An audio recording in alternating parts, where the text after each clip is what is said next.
He grabbed her wrist so hard, she felt her bones shift. Not gently, not by accident.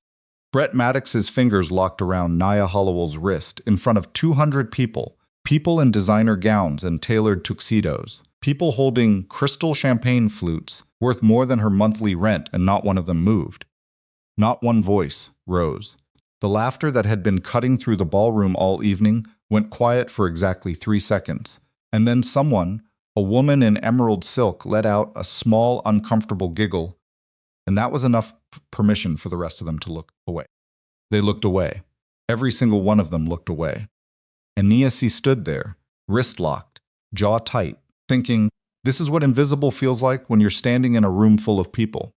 If you have ever walked into a room and felt the temperature drop, not from the air conditioning, but from the way people look at you and then immediately look through you, then you already understand something about Nia Hollowell before I tell you another word about her. But tonight is different. Tonight, someone is about to look directly at her, and nothing in that ballroom will ever be the same again. Before we go any further, if this is your first time finding this channel, please take a second right now and hit that subscribe button. Every week, we bring you stories like this one, raw, real, and built, to remind you that the people the world counts out are often the ones who end up counting everything. Hit the like button too, and drop a comment below telling me what city or country you're watching from. I genuinely want to know how far this story travels. Now let's get back to Nia. The dress cost more than anything Nia had ever worn in her life, and she hated it. Not because it was ugly, it wasn't. It was a deep burgundy gown with clean lines and fabric that caught the light in a way that probably looked beautiful from across a room. She hated it because Brett had chosen it. Brett had paid for it. Brett had handed it to her in a garment bag 3 hours before the gala, with the same expression a man wears when he hands his dog a particularly nice collar, and he had said, "Try not to embarrass me tonight," as if those words were a kindness. Nia had put the dress on anyway. She'd put it on because she didn't have a choice, and she was 31 years old, and had made peace with knowing the difference between choices and the absence of them. She stood in front of the bathroom mirror in Brett's downtown apartment and looked at herself for exactly 15 seconds. Not long enough to think, just long enough to remind herself of the facts. Her brother Malcolm owed Brett Maddox a gambling debt that had ballooned through interest and threats, and the particular math that people like Brett used to keep people like Malcolm permanently afraid to somewhere around $48,000.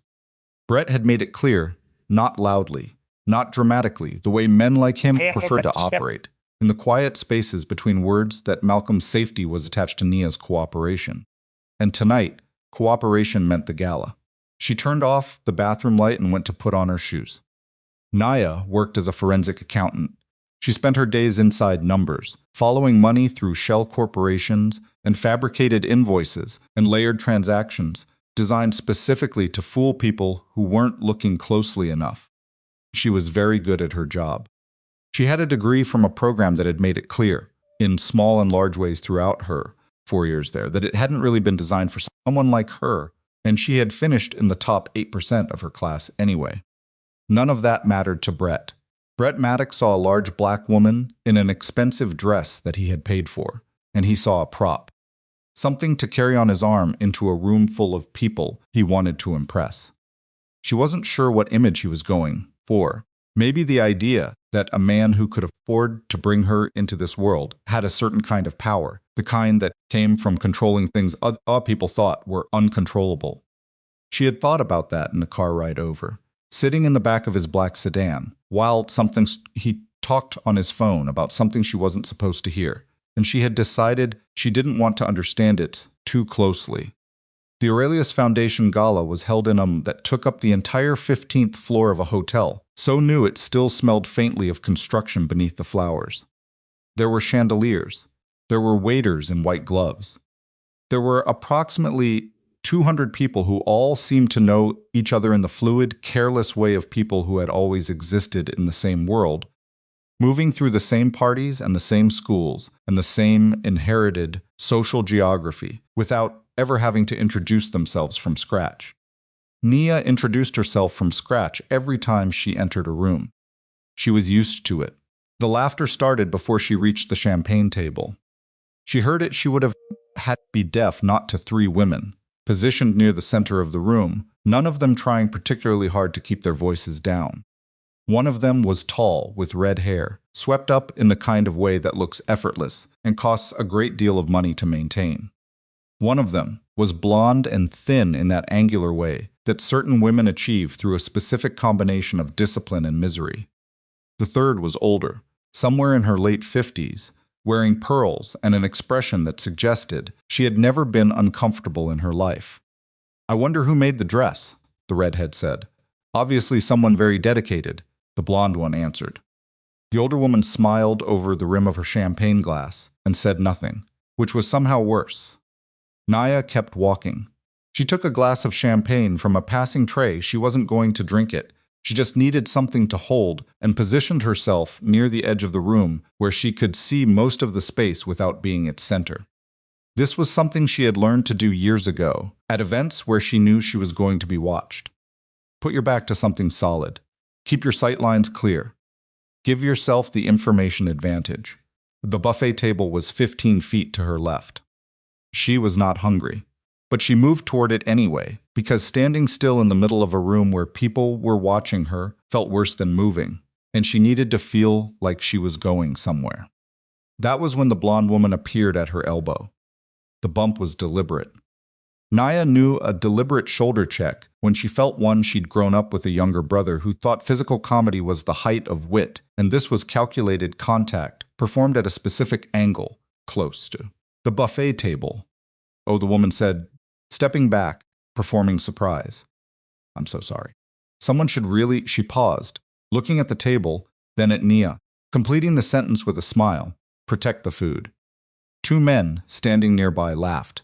Not loudly. The small, appreciative laugh of people who find cruelty funny when it's aimed at someone they've already decided doesn't matter.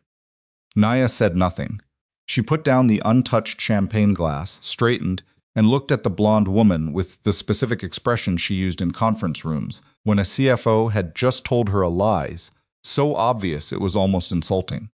The expression that said, "I see exactly what you're doing, and I've already calculated where it leads." The blonde woman's smile flickered. Just briefly, Nia walked away. She found a corner near one of the tall windows that overlooked the city and stood there with her arms loose at her sides, breathing. The city spread out below her in all its ordinary enormity, thousands of windows lit in the dark, people living their specific private lives behind each one. She liked looking at cities from heights. It reminded her that the room she was standing in was not, in fact, the whole world, no matter how much it worked to convince her otherwise. Brett found her 20 minutes later. He was flushed in the way that meant he'd had 2 drinks quickly and was working toward a third, and he had the redhead and the older woman with him, which told Nia that the social performance of the evening was escalating. "There you are," he said, in the voice he used when he wanted to sound fond of her. "Ladies, this is Nia." The redhead gave her a smile that didn't reach anything above her cheekbones. "We've admired the dress," she said. "Brett has wonderful taste," the older woman agreed, the compliment structured so carefully that it was impossible to tell whether she was complimenting the dress, Brett's taste, or the absurdity of the situation. Nia smiled. "Thank you." Brett laughed, the nervous, performative laugh of a man who is afraid the room is not sufficiently impressed with him. "Nia's a good sport," he announced, as if that were a meaningful thing to say about a person. "She understands that events like this aren't really her world, but she's trying." The women laughed. Something moved in Nia's chest. Not hurt, exactly. She had passed through, hurt somewhere around the buffet table. This was something colder, something that settled in the center of her ribcage and simply stayed there, quiet and heavy, the way grief settles. "I should get some air," she said. She said it softly. She said it to no one in particular, because it wasn't really a request for permission, and they all knew it. She began to turn toward the exit that led to the terrace, calculating the fastest route through the room, already deciding that she would stand outside for exactly 12 minutes and then return to Brett's side, 'cause the alternative, the debt. The threat, Malcolm's frightened voice, the last time she'd spoken to him on the phone, was worse than this room. Brett's hand closed around her wrist. Hard, she stopped. She turned to look at his hand first, then at his face. He was still smiling. That was the thing that lodged in her memory later, the specific detail she would return to in the hours and days afterward, that he was still smiling when he did it, as if the grip and the smile were part of the same statement.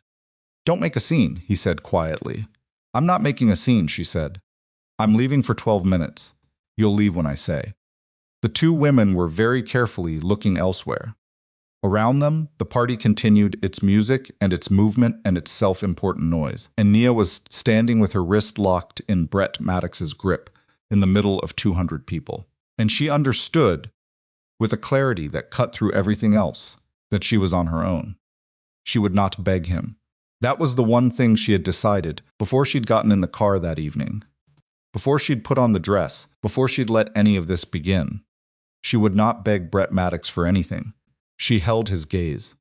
She did not pull against his grip, because struggling would give him something to resist against, and that would only tighten his hold. She stood perfectly still and looked him in the eye and let the silence sit between them. "Brett," she said very carefully, "let go of my wrist. When I'm ready. Take your hand off her." The voice crossed the ballroom like something thrown. Low, controlled, not loud, which somehow made it louder. Brett's grip loosened by reflex before his brain had time to tell it not to. Every person within 15 feet of them went quiet. The quiet spread outward in a ripple, the way quiet always moves through a room when something has happened that demands attention. And within 6 seconds the music was still playing, but nobody was listening to it anymore. Nia turned. A man was walking toward them from the direction of the grand staircase. He was tall, not exceptionally so, but tall enough that his approach registered as a change in the room's geometry. He was dressed in a black suit that was either very expensive or the kind of expensive that works hard not to look it, and he moved through the crowd the way certain people move through spaces without altering his pace for anyone, the crowd simply adjusting around him. She didn't know his name yet. She would learn it in approximately 3 minutes. His face was not handsome in the conventional, symmetrical way that rooms full of wealthy people generally considered handsome. His jaw was heavy. There was a scar that ran along his left cheekbone, thin and old, the kind that had been stitched by someone competent, but not particularly artistic. His eyes, dark and unhurried, moved from Brett's hand, which was now released, hanging at his side to Nia's wrist, and then to Nia's face, and they stayed there for a moment that felt longer than it was. Brett was already rearranging himself.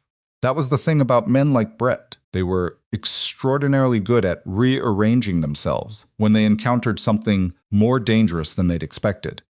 The smile came back, slightly different this time. The version that tried to signal, "We're all friends here." "Cassian," Brett said, "didn't know you were going to be here tonight." "I know," the man said. His name was Cassian Rourke. Nia did not know that name at the time. She learned it later, from the way people around her reacted to him, the small, involuntary recalibrations that move through a room when someone genuinely frightening enters it, not the social anxiety of encountering someone important. Something older and more animal than that, the kind of recalibration that the body makes before the mind catches up with it. Cassian stopped 3 feet from Brett. He did not look at the women. He did not look at the room. He looked at Brett with an expression that was almost completely neutral, which was far more frightening than anger would have been. "She told you to let go," Cassian said. You were holding a woman's wrist against her will in a room full of witnesses." He paused. "That's not something I misread." Brett's recomposed smile was failing at the edges. "This is private. Nothing in this room is private," Cassian said. "Including you." Nia stood where she was. She was aware that she was technically the reason this confrontation was happening, and she was also aware that she had not asked for it, and she was also aware in the separate, parallel processing lane of her brain that never fully turned off, that she did not yet know what Cassian Rourke was, what he wanted, or what this intervention was going to cost her. Kindness from strangers at galas like this one was not, in her experience, ever simply kindness. She kept her face very still. "She's here with me," Brett said. Her family owes me money. That gives me certain. It gives you nothing, Cassian said. A debt is a financial instrument. It doesn't transfer ownership of a human being. He tilted his head slightly. You know that. She needs to understand that she's here because you what? The question came out very quiet. Because you chose her? Because you did her a favor by bringing her into this room? He looked around the ballroom briefly, not long, just long enough to make sure the surrounding crowd understood that he was making note of them too. I've been watching you for 30 minutes, Brett. I've watched this room treat this woman like something that wandered in by accident. I watched you join in. His gaze came back to Brett's face. And I'm going to tell you something that's going to ruin the rest of your evening. Brett had gone quite still. The room had gone quite still. The music, Nia realized distantly, had stopped. You've been stealing from me, Cassian said. Not loudly, almost conversationally. Brett's face changed. I don't know what you 14 months, Cassian said. 3 intermediaries. 2 accounts in Belize you thought I didn't know about. He paused. I know about the accounts, Brett. I know about the intermediaries. I know about the arrangement you made with my logistics coordinator. Another pause, shorter. I know about all of it. The blonde woman had pressed herself back against the wall behind her. The redhead had disappeared. The older woman with the pearls was looking at the floor. Brett said, This isn't the place. You made it the place, Cassian said when you grabbed her wrist. And then something happened that Nia had not predicted and would spend a long time thinking about afterward. Cassian turned away from Brett, entirely just turned, dismissing him the way you close a window you no longer need open, and looked at Nia directly. Are you hurt? He asked. The question was so simple and so specific that it caught her off guard. She looked at her wrist. There would be a bruise tomorrow. Not severe, she'd had worse. No, she said. He nodded once. Then he offered his arm. Nia looked at the arm. She looked at the man it was attached to. She did the rapid, automatic calculation that she performed in every new situation involving another person's power being applied to her life. What does he want? What does this cost? What are the terms? What happens if I refuse? She refused. I can walk by myself, she said. Something shifted in his face. Not surprise exactly. Something closer to a very brief and genuine reassessment. Then walk beside me, he said. He dropped the arm. He simply began walking toward the ballroom exit, not looking to see whether she was following, which was either profoundly arrogant or a specific kind of respect, the kind that doesn't make its invitation into a performance. Nia stood there for exactly 3 seconds. Around her, the room was very quiet. Brett had not moved. The people who had laughed at the buffet table had not moved. 200 people in expensive clothes were perfectly still, and Nia Hollowell, in the burgundy dress that Brett had chosen, stood in the middle of them and felt something she had not expected to feel in this building tonight. She felt the room watching her decide. She straightened her shoulders. She walked. Not quickly, not dramatically.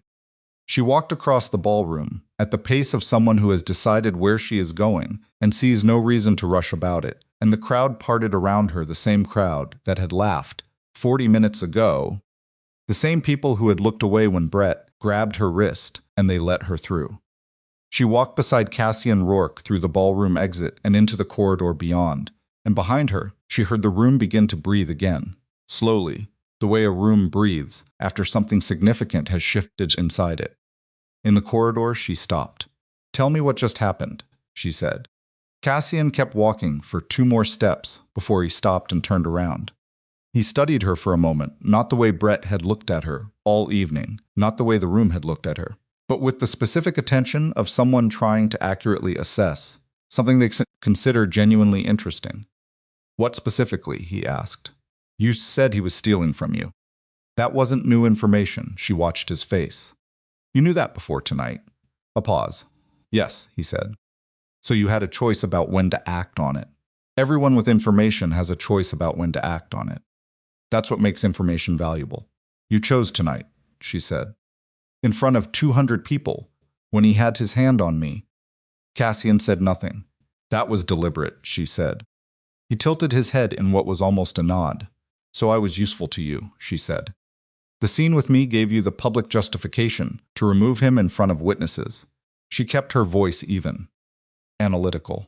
The way she was in conference rooms. Saving me was convenient. Something moved behind his eyes. She could not read it exactly. Removing Brett was convenient, he said. Saving you was my choice. She held his gaze.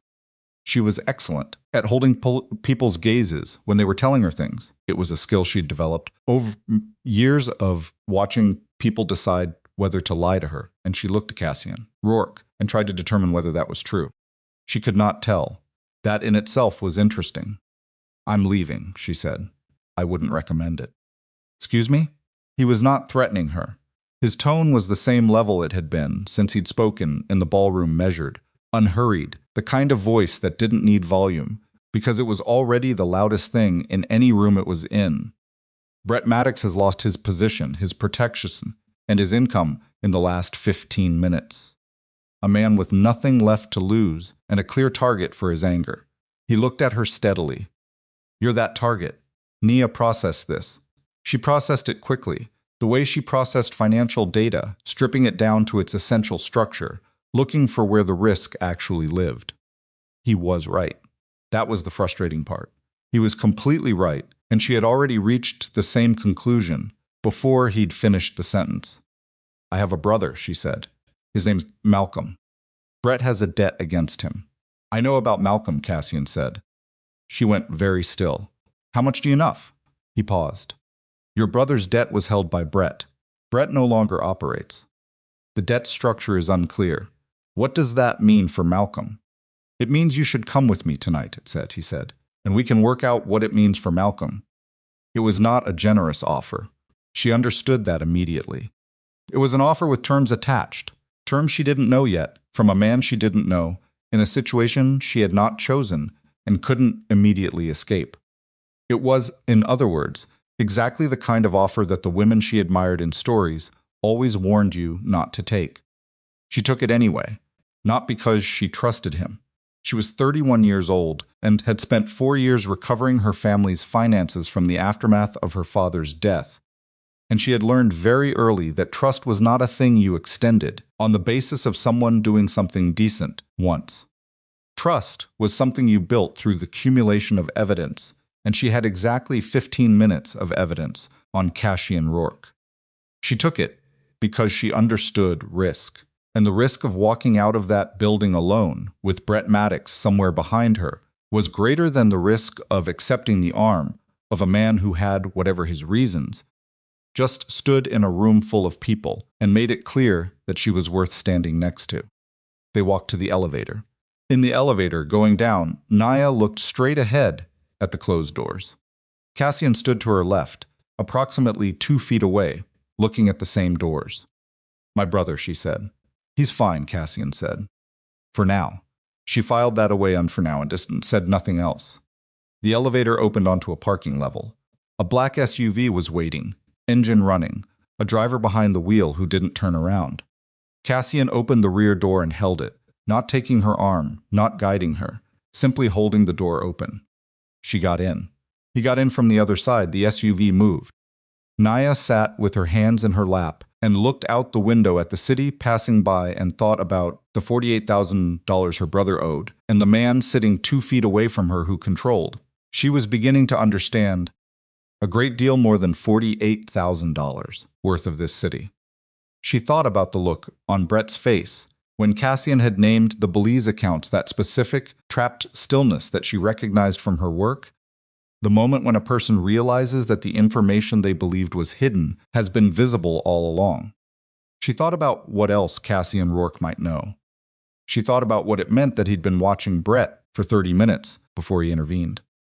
She was 31 years old and a forensic accountant, and she was sitting in an armored vehicle belonging to a man whose last name she was only now attaching to his face, and the ballroom where 200 people had watched her humiliated was receding behind her in the dark, and the thing she felt most clearly beneath the fear and the calculation and the exhaustion was a cold, clean kind of fury.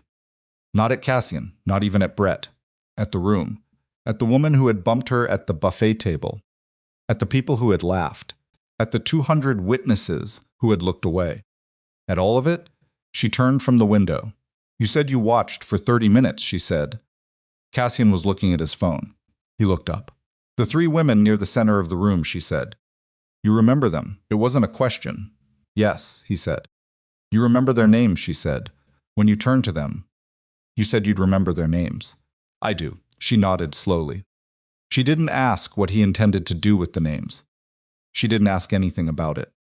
She turned back to the window and looked at the city and let the questions sit unanswered, because some questions were better understood slowly, and she was going to need all the understanding she could accumulate for whatever came next. The SUV turned onto a street she didn't recognize. Somewhere behind them, in a ballroom on the 15th floor of a new hotel, Brett Maddox was standing in the wreckage of everything he had been 20 minutes ago, trying to understand how quickly it had all come apart. Nia thought, good. Then she thought, be careful. Then she thought about her brother, and the debt, and the Belize accounts, and the man sitting 2 feet to her left who had chosen to stand in a room full of people and say, take your hand off her. She began very quietly, very systematically, to think about what she actually knew. Because she was a forensic accountant. And the one thing female accountants were very good at was finding the truth inside numbers that were designed to hide it. And she was beginning to suspect that somewhere inside the structure of everything that had just happened, there was a truth worth finding. She just needed time. And a set of books. The safe house smelled like old coffee and someone else's cigarettes.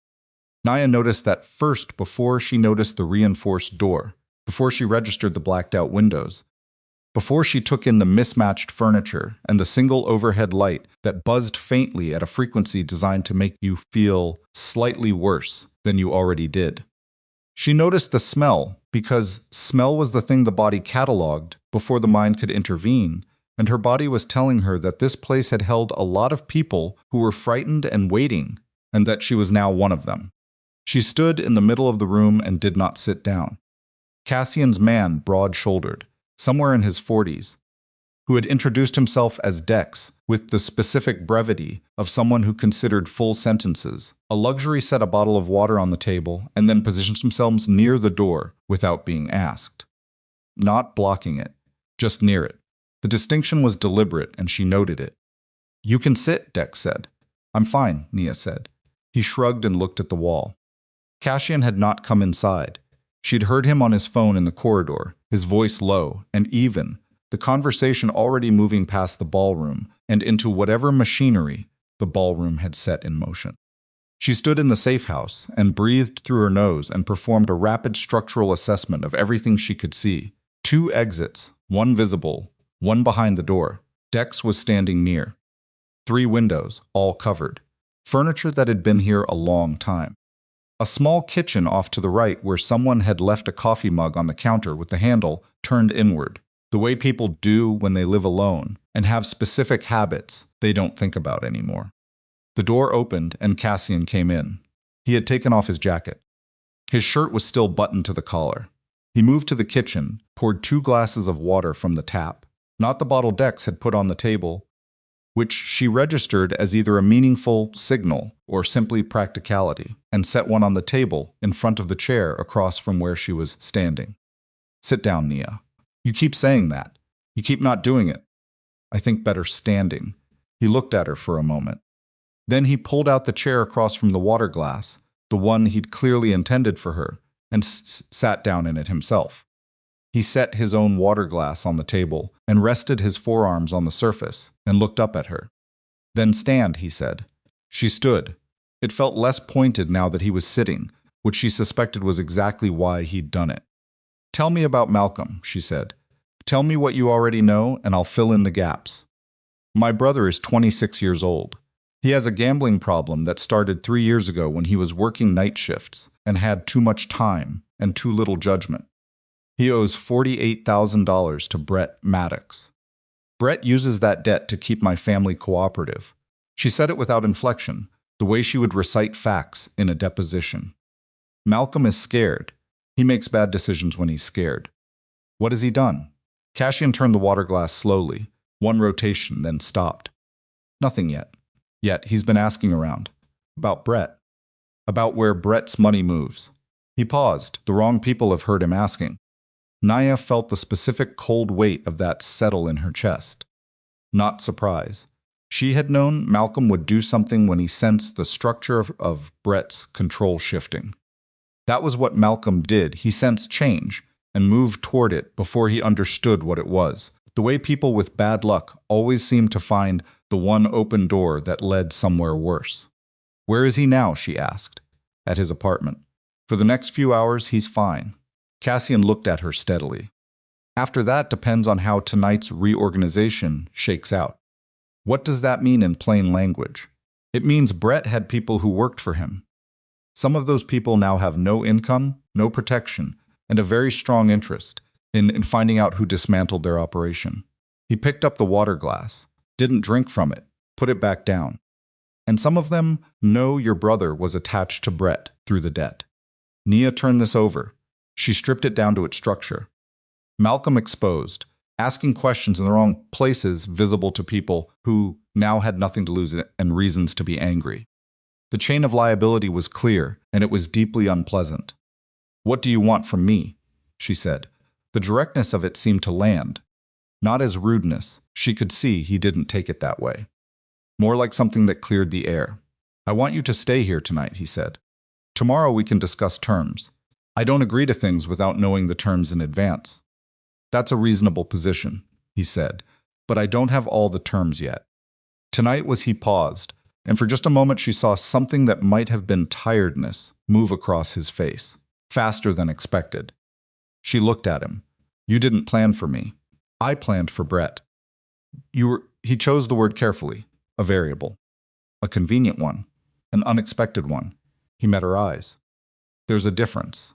She was quiet for a moment.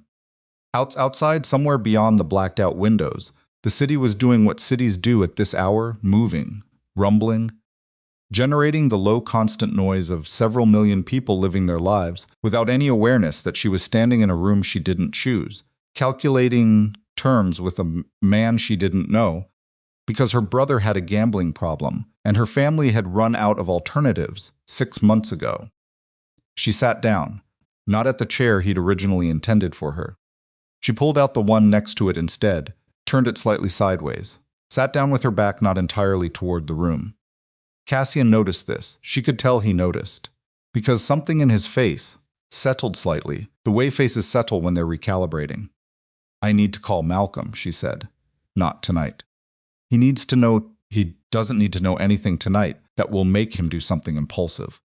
Cassian's voice was even but firm, in the way of someone who has spent a long time making decisions about other people's safety and has seen enough outcomes to trust his own judgment. A scared man who gets information he can't act on does something stupid with it. You know your brother better than I do. Is that accurate? She hated that it was. In the morning, she said. In the morning, she looked at the water glass. She picked it up and drank because she was genuinely thirsty, and because conceding small practical things was not the same as conceding important ones. The debt, she said. Brett's gone. The debt doesn't disappear. No, he agreed. It doesn't. Who holds it now?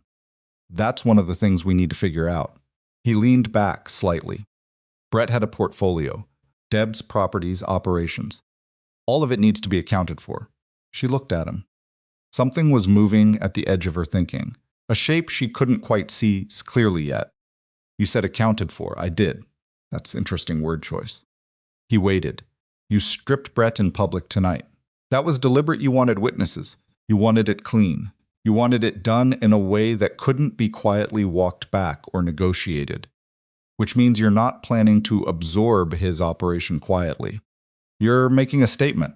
She watched his face. Which means there's an audience for the statement. Someone's inside your organization. You needed to see that you could move against Brett decisively and publicly. The room was very quiet.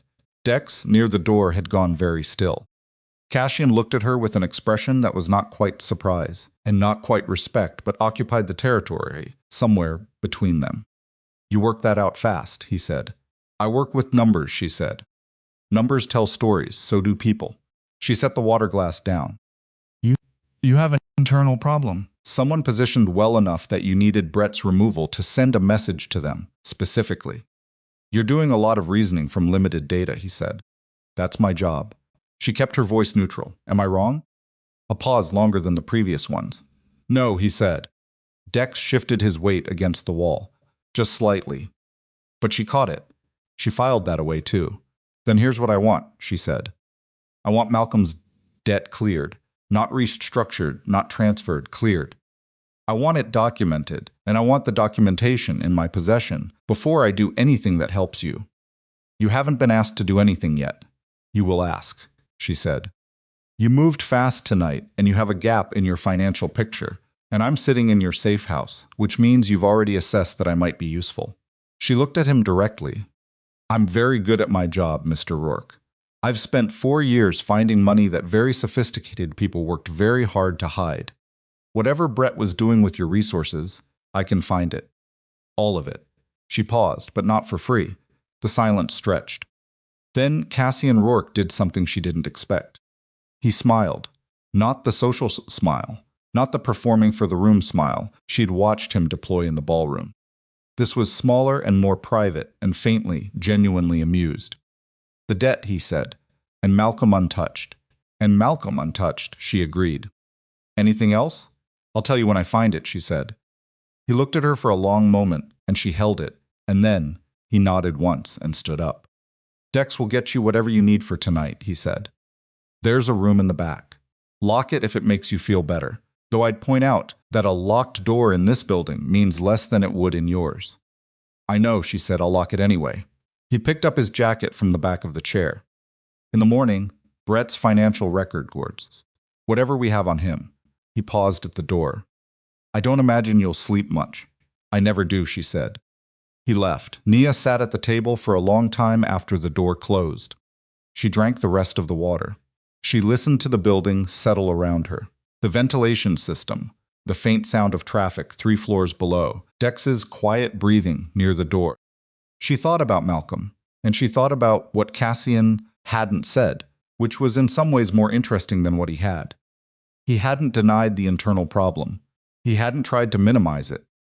He had simply confirmed it and moved forward, which was either the behavior of a man who was extremely honest or a man who was so controlled that he could choose when honesty served him and deploy it precisely. She needed to know which. She was not going to figure that out tonight. She went to find the room in the back, and she locked the door, and she lay down on the narrow bed in her burgundy gown, because she had nothing else to wear. And she stared in the dark, and she stared at the ceiling in the dark and thought about Brett's financial structure and what a man who was stealing from his own boss over 14 months would have needed to set up to do it without being caught. And somewhere around 3 in the morning, she fell into the shallow, unsatisfying sleep of someone whose brain refuses to fully power down. She dreamed about numbers. She usually did. She was awake before 6. Dex was still in the main room, which meant he'd either not slept or had slept in the chair, and his eyes when she came in were alert enough that she suspected the latter.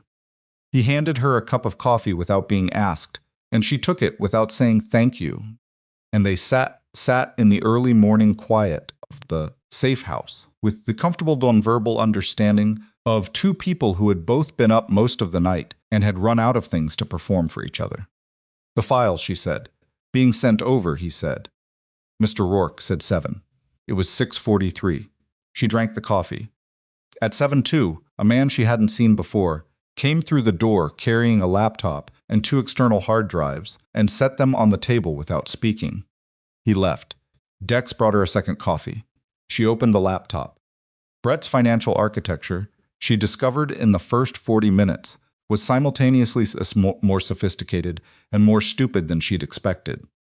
More sophisticated because whoever had helped him set up the initial structure, the layers of shell entities, the routing through 3 jurisdictions, the way the timing of transfers had been staggered to fall below automatic flagging thresholds, had known what they were doing. More stupid because Brett himself had clearly not fully understood the system he was using, which meant he'd made the beginner mistake of adding his own modifications on top of a structure he didn't comprehend. And those modifications were the kind of obvious, irregular fingerprints that made forensic accountants extremely happy. She found the first irregularity at 8:15. She found the second at 9:40. By 11, she had a shape. Not the complete picture. The complete picture was going to take days, but a shape, a structural outline of how the money had moved and where it had pooled and approximately what it totaled. And there was something else. Something that sat at the edge of the shape like a shadow that wasn't quite attached to anything. A set of transactions that moved through Brett's structure, but didn't originate with Brett, didn't serve Brett's accumulation, and bore the faint, careful signature of someone who was using Brett's operation as a conduit for something parallel. She sat back in her chair. Dex looked up from his phone. You found something. When is Rourke coming back? Noon. Dex checked his watch, hour and change. Nia looked at the screen. She looked at the shape of the shadow transactions, the careful spacing, the routing that was just slightly too clean to have come from Brett. She thought about what Cassian had said last night, an internal problem, and she thought about the specific kind of internal problem that would require Brett to be publicly and decisively removed. And she thought about the word Cassian hadn't used, but that she was beginning to build toward anyway. Betrayal. Not just stealing. Something bigger. Something that used Brett's theft as cover for a larger architecture. She closed 3 of the windows on the screen and left one open and waited for Cassian. He arrived at 12:14.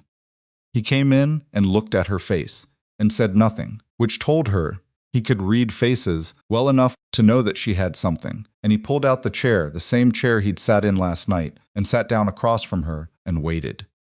Brett was stealing from you, she said. 14 months, consistent with what you said. Total recoverable is somewhere between 4 and 4.5 million when I finish the full trace. She paused. But Brett wasn't your biggest problem. The room went quiet in a specific way. Go ahead, Cassian said. Someone else was using his operation.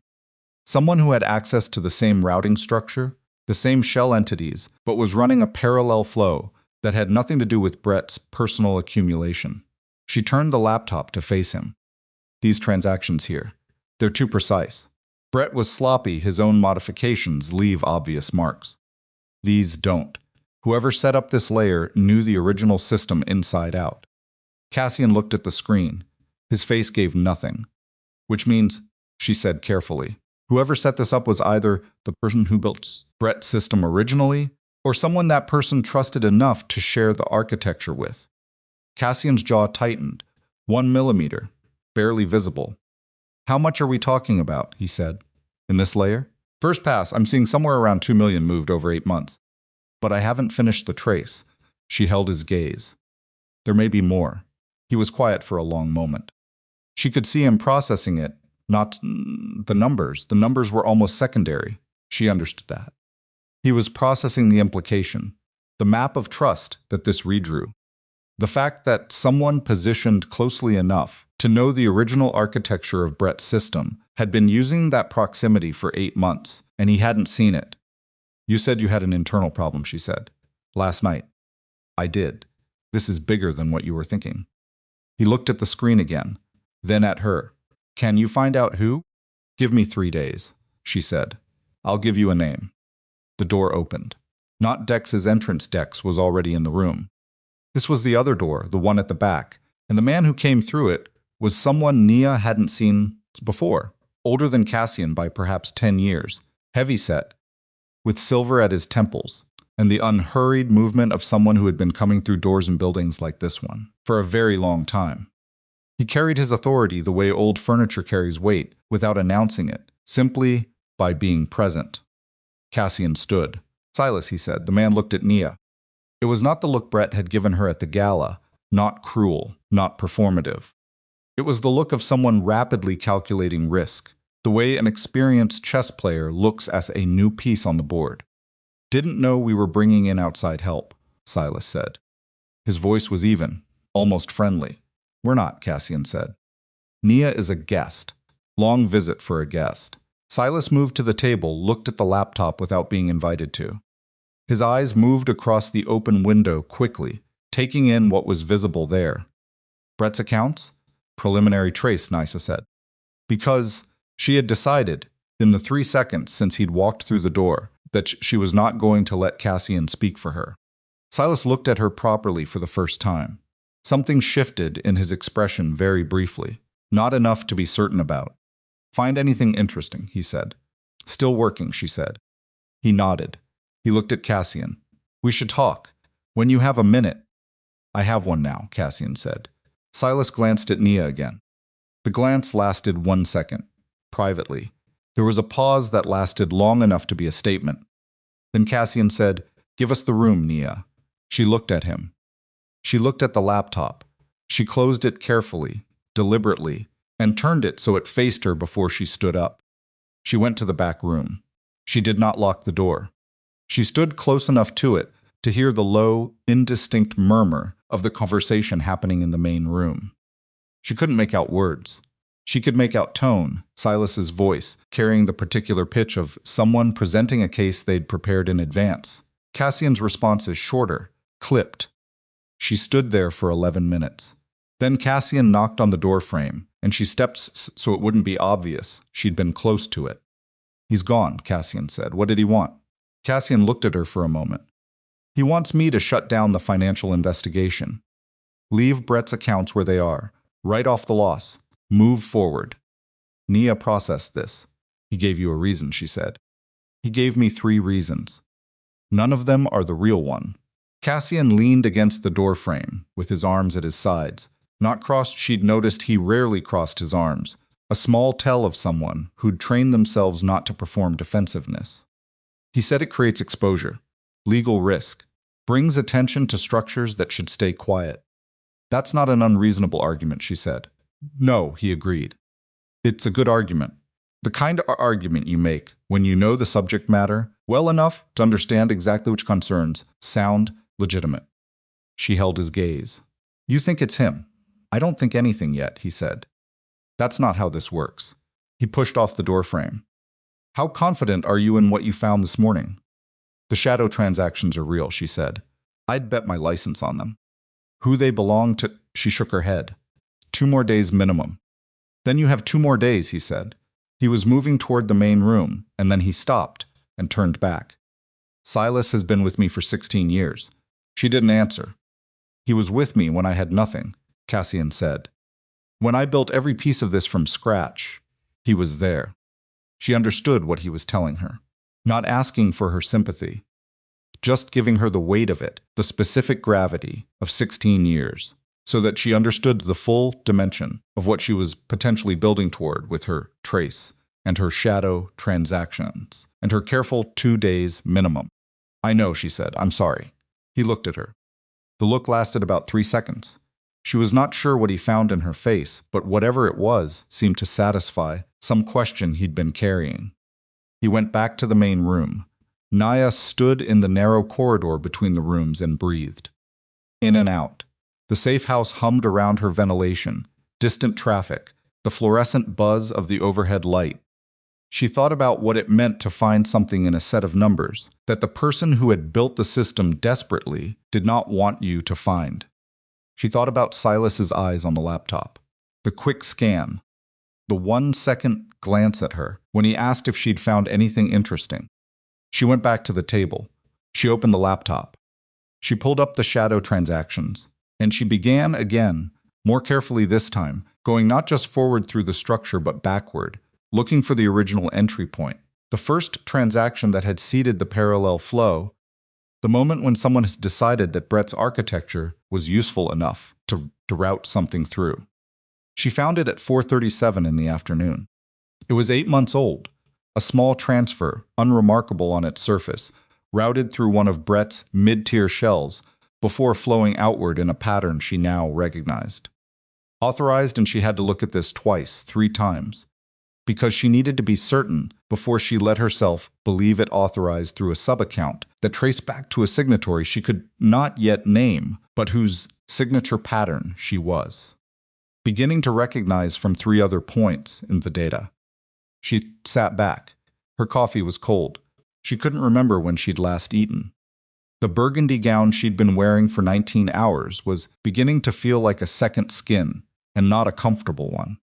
She looked at the screen. She had 2 options. She could close the files, tell Cassian she'd found the $4 million, Take the deal, Malcolm's debt cleared, her brother, safe, and walk away from the shadow transactions, and whatever name they led to. She could do that. It was the reasonable calculation. The proportionate risk management.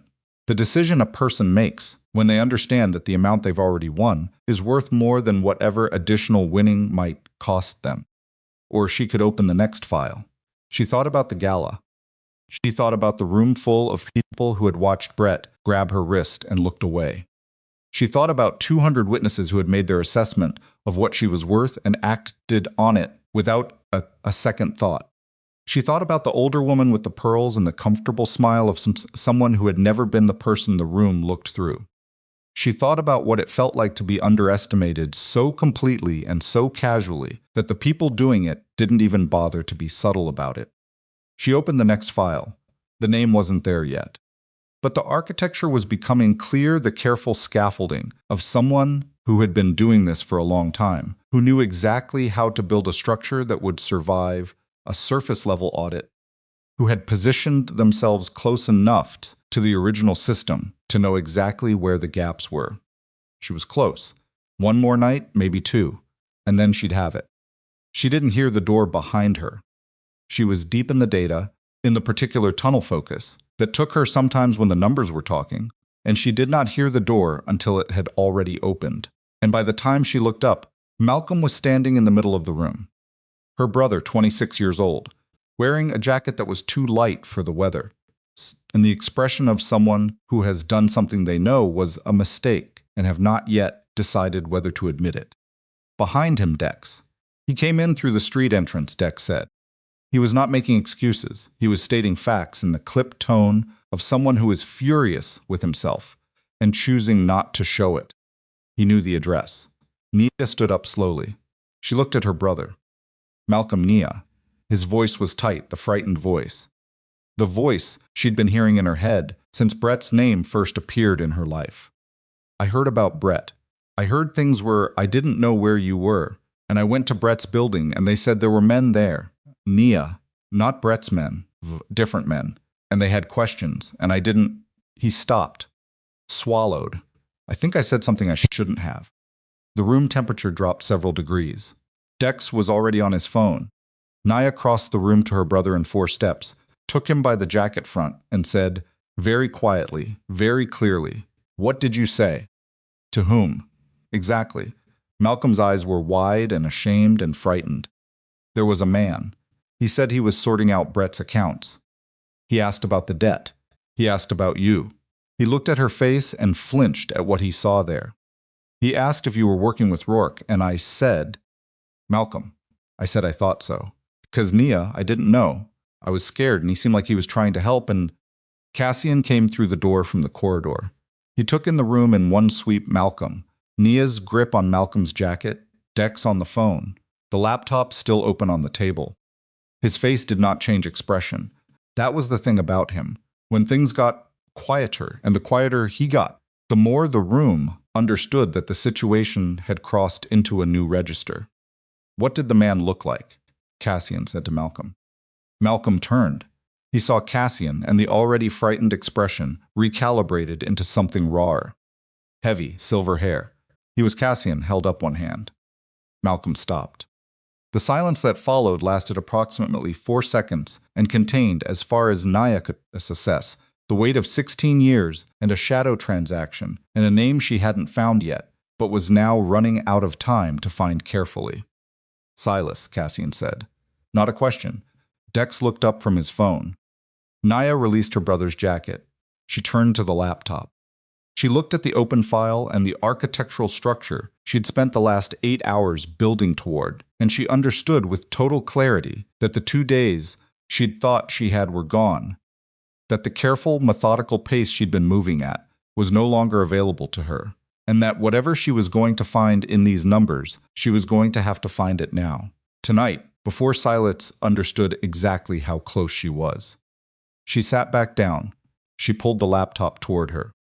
Give me 6 hours, she said. Nobody in the room moved to stop her. Outside the blacked-out windows, the city was going dark again. The second night since the gala, and somewhere in it, Silas Crew 16 years, The man who had been there when Cassian had nothing. The man whose voice had the specific pitch of someone presenting an argument they'd prepared in advance was moving. And Malcolm had told him where Nia was. And the financial architecture she was excavating was about to lead somewhere that none of them were going to be able to walk back from. She opened the next file. The first thing she found was a name she recognized. Not Silas, not yet. Something worse. In its own specific way, a name she recognized because it was her own. Nia Hollowell. Listed as a signatory on a shell corporation she had never heard of. Registered 14 months ago in Delaware. Dormant until 8 months back, when it had become one of 3 routing entities in the shadow transaction layer she'd spent the last 2 days excavating. Her name. Her social security number truncated, but enough. Her signature, digitally reproduced with the kind of accuracy that required either access to original documents or someone who had spent time preparing this very carefully. She stared at the screen for a full 30 seconds without moving. Then she said very quietly, "Dex." He was beside her in 4 steps. She turned the laptop toward him. She watched his face. He was good he kept it controlled, but his eyes moved across the screen twice, and on the second pass his jaw set in a way that confirmed he understood what he was looking at. "When did you find this?" he said. 40 seconds ago. "Does Mr. Rourke?" "Not yet." She turned the laptop back. "Get him." Dex moved. She heard him in the corridor, his voice low and clipped, and she turned back to the screen and kept working. Because stopping was not an option, and panic was not an option, and the only thing she had in this room, the only real asset she'd brought into this building, was her ability to follow the money further and faster than whoever had built this wanted her to. She pulled up the registration documents for the Shell Corporation. Holloway Meridian Consulting LLC, not even her name spelled correctly. Hollowell rendered as Holloway, the kind of deliberate near miss that was designed to pass a quick scan while leaving deniability if anyone looked closer. Incorporated 14 months ago. Registered agent, a filing service in Wilmington that processed several thousand incorporations a year and remembered none of them. 2 listed officers, Nia Holloway, and a name she didn't recognize, Marcus Teal, that she immediately began cross-referencing against the other entities in Brett's structure. Marcus Teal appeared in 3 other places. Each time as a co-signatory on documents, this also bore some variation of her name or her professional credentials.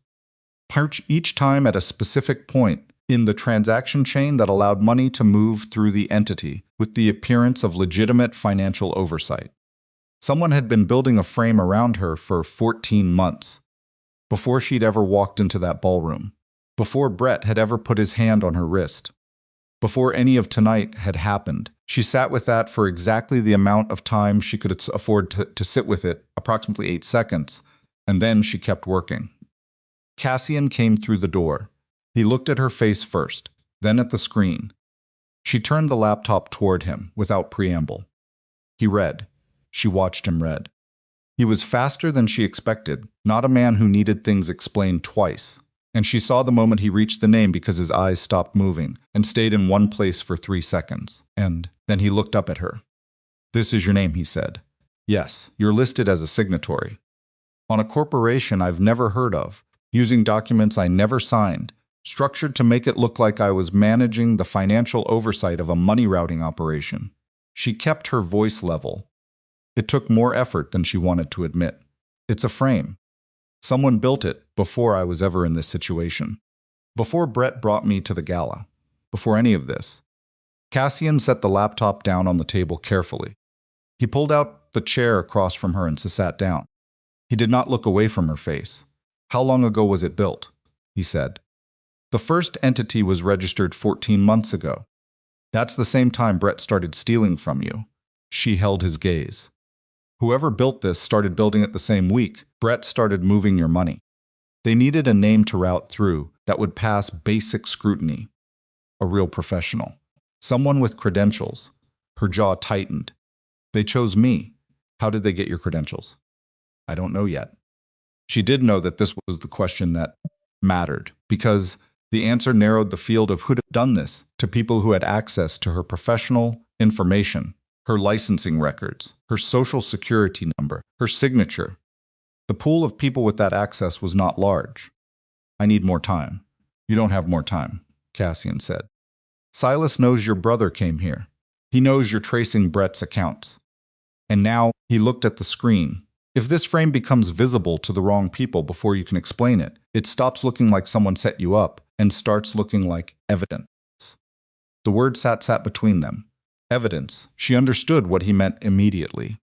She understood it the way you understand things when the architecture of a situation snaps into focus, all at once the full shape of it, ugly and complete. If Silas moved before she finished the trace, if he surfaced the Shell Corporation and her name on it, through the right channels, the narrative flipped. She stopped being the forensic accountant who uncovered the theft. She became the forensic accountant who was complicit in it, who had been brought in to manage the financial structure, who had her name on the paperwork. The frame was designed for exactly this moment. It was a contingency. Insurance. A way to neutralize her if she got too close. She had gotten too close. "Where's Malcolm?" she said. "Back room. Dex is with him. He can't leave, I know." She stood up. She needed to move. Standing still felt like accepting the walls closing in, and she was not built for acceptance. She was built for calculation and motion, and the relentless following of one true thing to the next. She went to the kitchen, stood at the counter, pressed both hands, flat against the cold surface, and breathed. Behind her she heard Cassian stand. She heard him take 3 steps toward her and then stop, which was the right choice, giving her the space to process, without making it a performance of concern. "The man they named alongside me," she said. "Marcus Teal." "I'll run it," Cassian said. "He's a ghost. The name exists on paper in 4 places and nowhere else I can find. Which means either he doesn't exist, or he exists under a different name everywhere else," Cassian finished. She turned around. "Someone with enough access to my professional records to replicate my credentials. Someone who knew Brett's operation from the inside, who either built his financial architecture or had it explained to them in detail.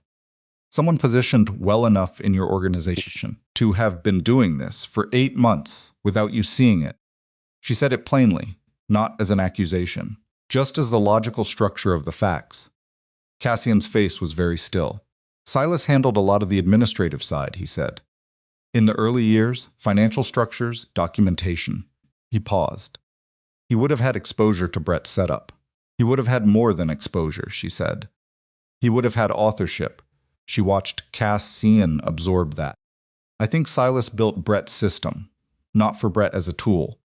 Brett was using it for his own skimming, which Silas probably knew about, and allowed because it gave him cover.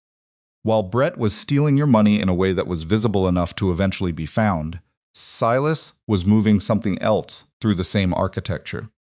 Something that was designed to be invisible, unless someone was specifically looking for it." She paused. "And if it ever got found, there was a name already attached to the oversight. Someone credentialed enough to look plausible. Someone outside the organization who couldn't easily explain how they got there." Cassian was quiet for a long moment. "Me, excuse me? If the frame surfaces, if your name is on the paperwork, you'd have every reason to claim coercion. You were Brett's companion. Your brother owed him money. You were under duress." His voice was measured, working through it the same way she worked through data.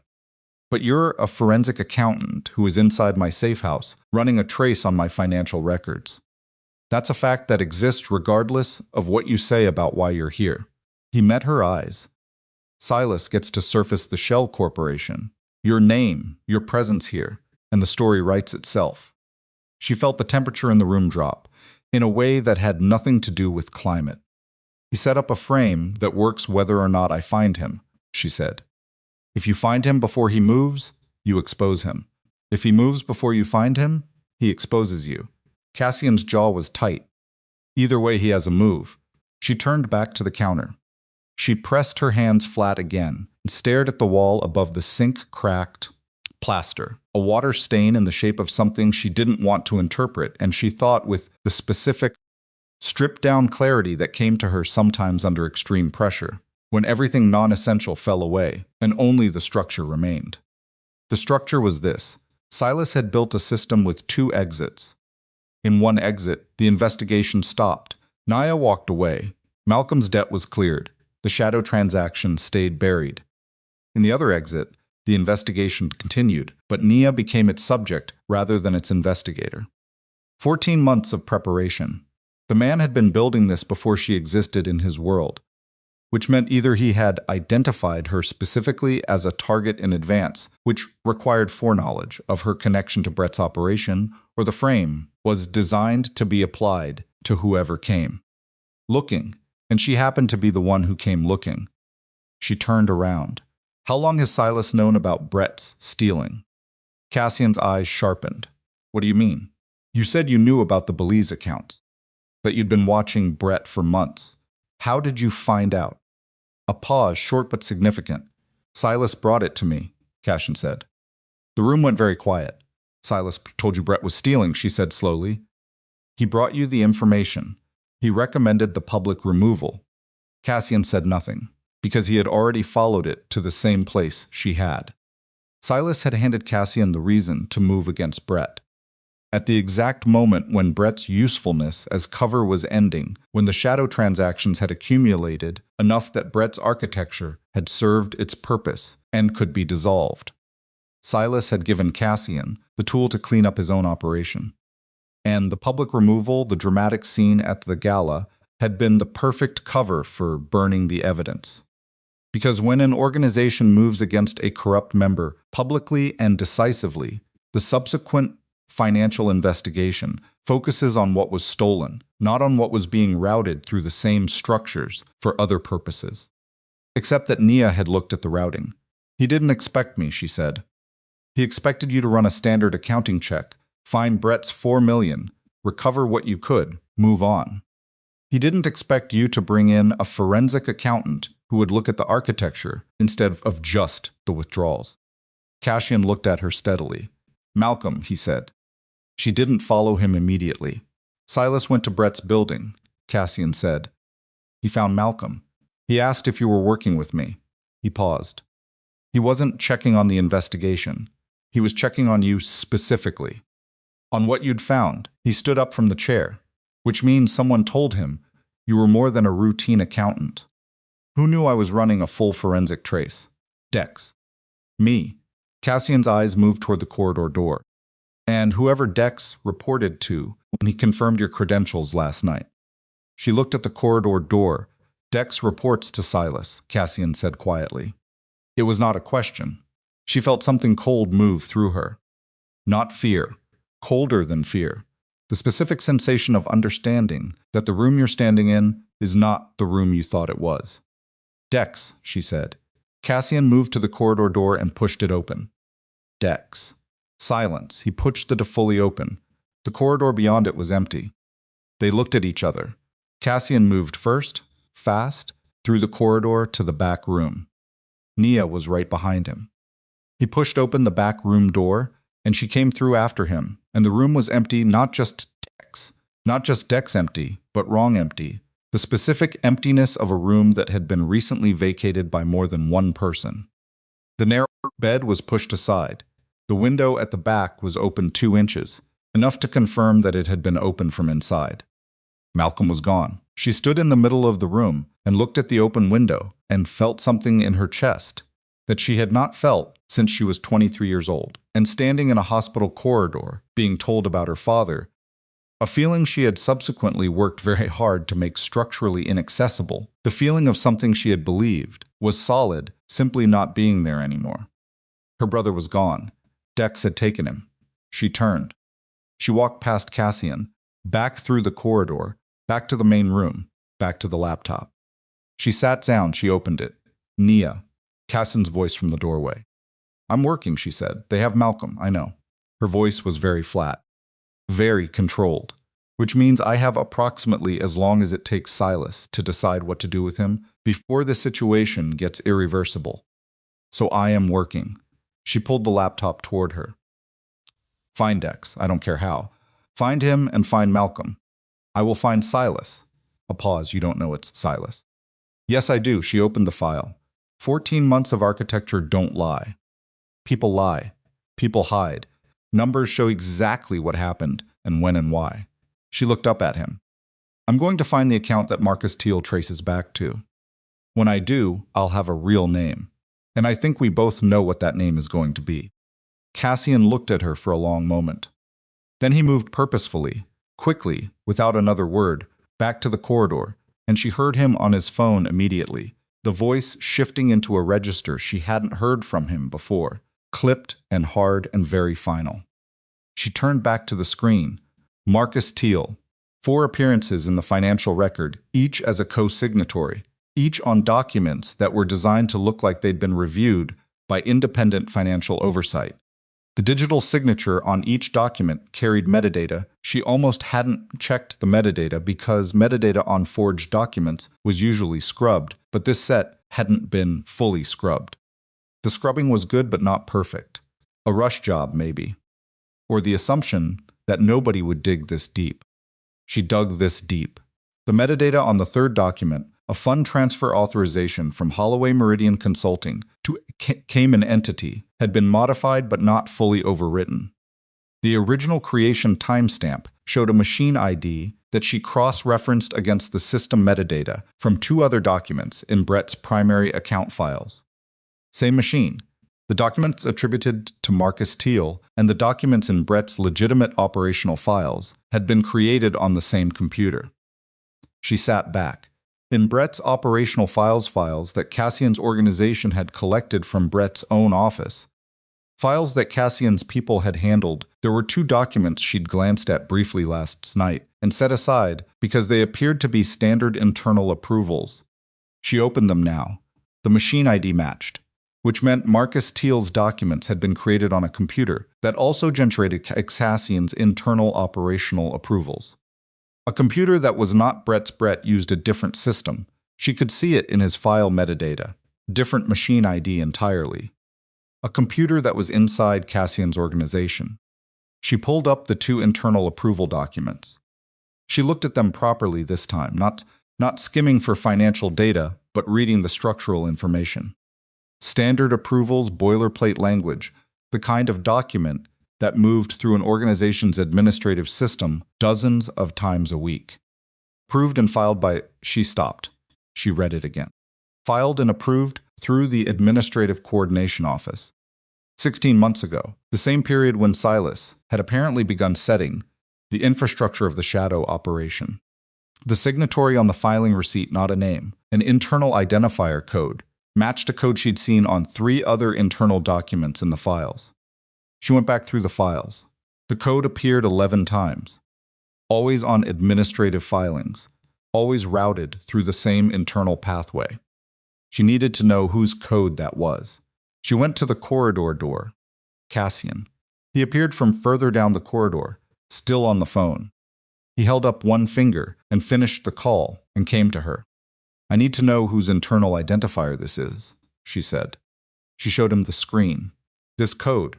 It appears on administrative filings across the last 16 months. I need a name." He looked at the code. He looked at it for 3 seconds, and then he looked away from the screen, at the wall, with the expression of someone who has just received confirmation of something they already knew was true and had been hoping was wrong. "That's Silas's coordination code," he said. "You're sure?" "I've seen it on 1,000 documents," he said. 16 years of documents. He paused. "Yes, I'm sure." She nodded. She went back to the table. "I have him," she said. "The machine that generated the fraudulent documents is the same machine that generated Cassian's internal approvals. Silas's coordination code is on the filing receipts that established the administrative pathway. It's not circumstantial, it's direct." She pulled up the final entity trace. The Cayman account that the shadow transactions were routing toward. I can get the beneficial ownership. It'll take one more search. She ran the search. The result came back in 4 minutes. The beneficial owner of the Cayman account, the actual human being at the end of the chain, was listed under a privacy trust registered in Liechtenstein, which should have been a dead end. But the trust had been set up by a law firm that had also set up 3 other entities she had already traced in Brett's structure. And those 3 entities shared a registered agent with a domestic LLC registered 2 years ago in Connecticut. And the domestic LLC had 2 members, one of whom was... She stopped breathing for a moment. not Silas Crew. The name on the screen was not Silas Crew. She read it 3 times to be certain. Then she sat very still and thought about what the name meant and why it was there, and what it changed about everything she believed she understood about the architecture she'd been tracing. The name was Cassian Rourke. She did not move for a very long time. The laptop screen glowed in front of her. Outside the blacked-out windows, the city moved through its ordinary night. The fluorescent light buzzed its faint, maddening buzz. Her coffee was cold, her gown was ruined. Her brother was gone, and Dex, who was standing at the door, was gone, and she was sitting alone in a safe house, with a laptop that was showing her the name of the man who had brought her here. Cassian Rourke, beneficial owner. Her mind went to work immediately, because that was what her mind did not permit her to simply feel the thing before it had been analyzed. The structure, the logic. If Cassian's name was on the end account, there were 2 explanations. Either Cassian had built the entire operation himself and had brought her in to trace a version of it that would never reach his name, or and she forced herself to consider it with equal weight. The name was there because someone wanted it found. Another frame. Not for her this time. For him. She thought about the gala. She thought about Cassian standing at the foot of the grand staircase, watching Brett hold her wrist. She thought about the SUV and the safe house and the coffee from the tap and the specific way he had held the door open without taking her arm. She thought about sitting across from him at this table and telling him she wasn't helping for free, and the way he'd smiled. Not the public smile, the small private one. 6 seats. She thought about 16 years. She thought about what it would mean to build a frame for someone who trusted you enough to put you on 16 years of administrative documents. She thought about Silas Crew and the fact that this entire trace had led, step by careful step, right to this moment, right to a name that would stop her cold, right when she was closest, right when she had enough to present to Cassian and bring Silas's operation into the light. The frame had layers. She had been looking for the layer that named her. She had found it and moved past it. She had not been looking for the deeper layer, the one that named him. If she brought this to Cassian, showed him his own name, on the end account, one of 2 things happened. Either he confirmed it was his, in which case she was sitting in the home of the man who built the operation and everything she thought she understood was wrong. Or he confirmed it wasn't his, in which case she had to decide whether she believed him, and the decision she made in the next few minutes was going to determine whether she survived what came next. She heard his footsteps in the corridor. She had approximately 3 seconds to decide whether to close the laptop or leave it open. She left it open. Cassian came through the door. He looked at her first, always her face first. She had noticed that about him, and then at the laptop, and he crossed to the table and looked at the screen. The silence that followed lasted 8 seconds. "That's my name," he said. "Yes," she said. "I didn't put it there," he said. She looked at him. She looked at him. The way she looked at CFOs in conference rooms when they had told her something she needed to determine was true or false, with the complete, unblinking attention of someone for whom this single determination was the only thing that mattered. "I know," she said. He looked at her sharply. "I know you didn't put it there," she said. "Because the document trail that built to this point required access to your administrative system, your internal codes, your organization's filing structure. Someone who had that access for 16 years could build a frame that ended here and left no fingerprints on it that weren't yours." She held his gaze. "Silas built this to detonate, not now later, whenever he needed to. Whenever you became inconvenient or a threat or simply an obstacle he was done working around." She paused. "You were always the end target. Brett was cover. I was a coincidence he turned into an opportunity. But you," she looked at the screen, then back at him. "You were always where this was supposed to land." Cassian stood very still. She watched something move through him, not the small, manageable things she'd seen in his face before, but something larger and older. The specific kind of pain that comes from discovering that someone you trusted for 16 years has been preparing to destroy you for long enough that the prepper itself became its own kind of relationship. "Where is he?" Cassian said. His voice was very quiet. "I don't know, but I know where his money is." She turned the laptop toward him. Every account in the shadow layer, every entity. I have the full trace now. Silas has been moving money for 8 months into structures that end with your name on them. The moment he surfaces this to law enforcement, to your rivals, to anyone you're holding what looks like 16 months of documented financial fraud. She kept her voice even. Clinical. Because that was the only thing she could offer him right now that was worth anything. But the same documents that frame you also prove he built it. The machine ID, the administrative codes, the timeline that shows the construction happening from inside your own operation. She looked at him. I can build that case. I already have most of it. Give me what I need to finish it, and I will hand you something that doesn't just clear your name, it buries his. He looked at her. She looked back. Outside, somewhere in the city, her brother was in a car, or a building, or a room she didn't know, with a man who had spent the last 48 hours discovering that Nia Hollowell was not what anyone in that ballroom had assumed she was, and who was now trying to figure out what to do about it. What do you need? Cassian said. Access to your full administrative archive, she said. Everything Silas touched for 16 years, and I need you to arrange something for me. What? She looked at the screen. She thought about the gala. She thought about 200 people and a room full of witnesses, and the specific power of a public moment, the thing Cassian had understood when he'd chosen to remove Brett there instead of quietly. I need a room, she said, with the right people in it. He looked at her for a long moment.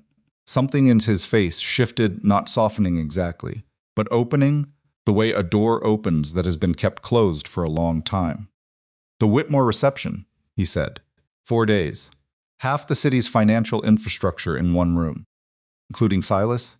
He'll be there. Cassian's voice was very flat. He's always there. She nodded. She turned back to the laptop. Then I have 4 days, she said. She opened the archive. She began. She did not sleep for the first 40 hours. She knew this because she counted them. Not obsessively, she didn't set a timer or mark the wall, but in the specific way that exhausted people count things, tracking the passage of time through the accumulation of cold coffee cups and the slow migration of light around the edges of the blacked-out windows, thin seams of gray, becoming thin seams of gold, becoming thin seams of gray again.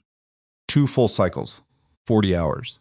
She knew because her eyes felt like they'd been cleaned with sandpaper, and her lower back had developed a specific, targeted ache from the safe house chair, and her hands, she noticed this, around hour 36 had developed a faint tremor that appeared when she stopped typing and disappeared when she started again, as if her body had decided that motion was the only state it was willing to maintain.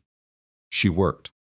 Cassian's administrative archive was 16 years deep and enormous, in the way that organizational records become enormous when nobody has ever had a reason to clean them up layer upon layer of filings and approvals and internal correspondence. And financial documentation, the sedimentary record of an empire built from nothing by 2 men who trusted each other. Who trusted each other, which meant that Silas Crew's fingerprints were on approximately 40% of everything she touched. That was the problem. That was also the solution, because 40% of everything was too much to hide. When someone's fingerprints are on a small number of documents, they can argue selective involvement, coincidence, someone else's use of their credentials. When their fingerprints are on 16 years of an organization's operational foundation, you can build a map. You can show the jury, and she was building for a jury, even if the jury was going to be a room full of people at the Whitmore reception, rather than a box of 12, in a federal courthouse, exactly where the legitimate involvement ended and the deliberate construction began. You could show the before and the after, the line. She found the line on the morning of the second day. It was not where she'd expected it. She had been looking for a moment of decision, a specific date when C's had shifted from loyal lieutenant to architect of betrayal. What she found instead was more unsettling, and in some ways more devastating. There was no clean line.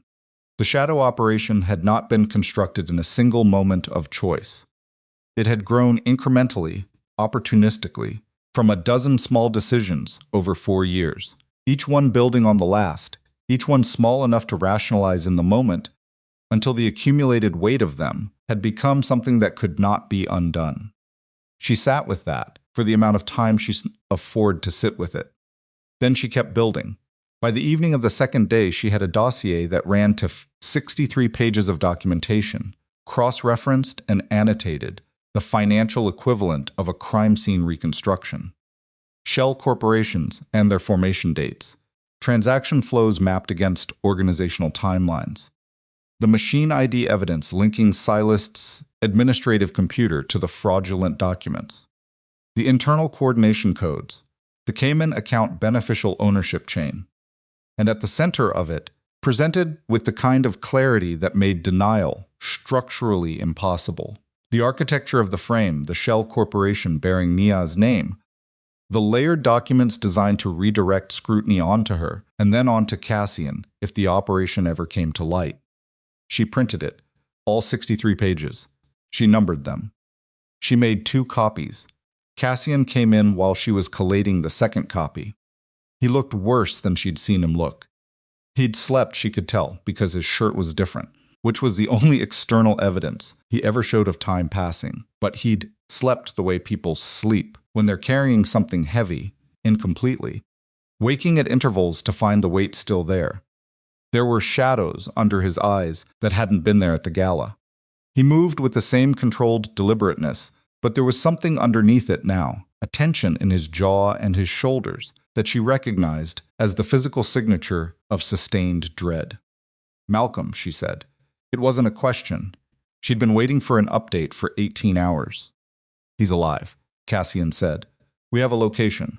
A warehouse on the South Industrial Corridor." He paused. "Silas has 2 men with him." She set down the pages. "How do you know he's alive?" "We had eyes on the warehouse as of 2 hours ago. Movement consistent with 3 people inside." He looked at the dossier. "Is it done?" "It's done." She looked at the 63 pages on the table between them. All of it, the complete chain, every account, every entity, every document. She looked up at him. "The frame on your name is in there too.